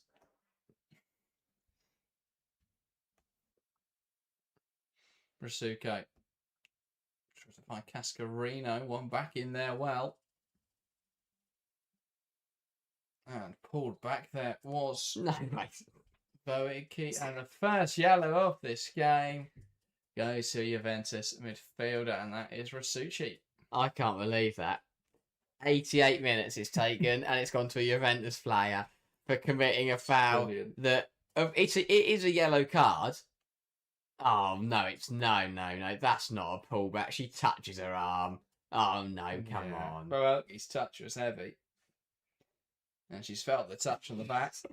If that's a yellow card, then all the other tackles that I've seen today from St Polten. Which had 3. Yeah. Dear, oh dear. And I thought the penalty was a bit dubious as well. It's been an interesting game for the officials.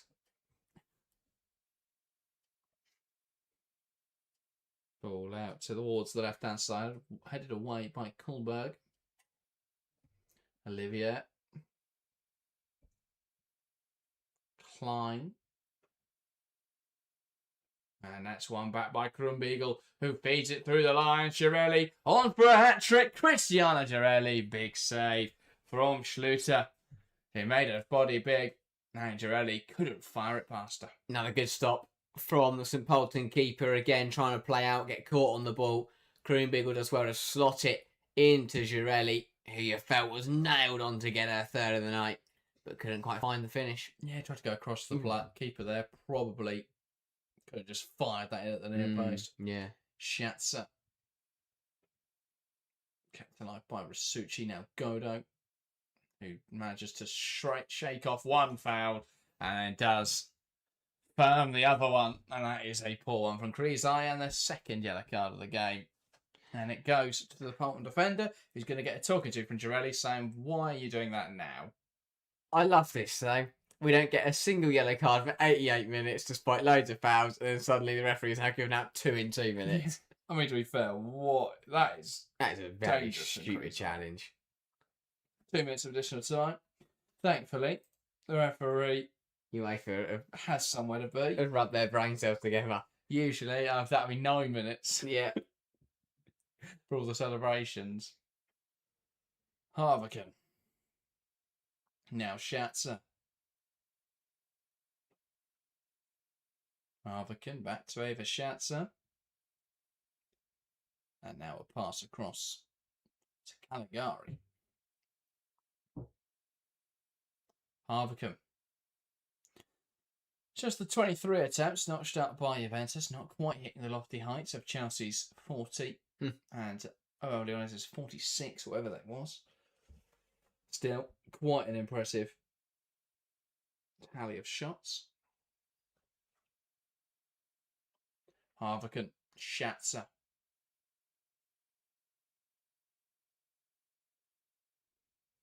Sterling Godo. From Beagle. Flick round the corner well into Cascarino. Chops in.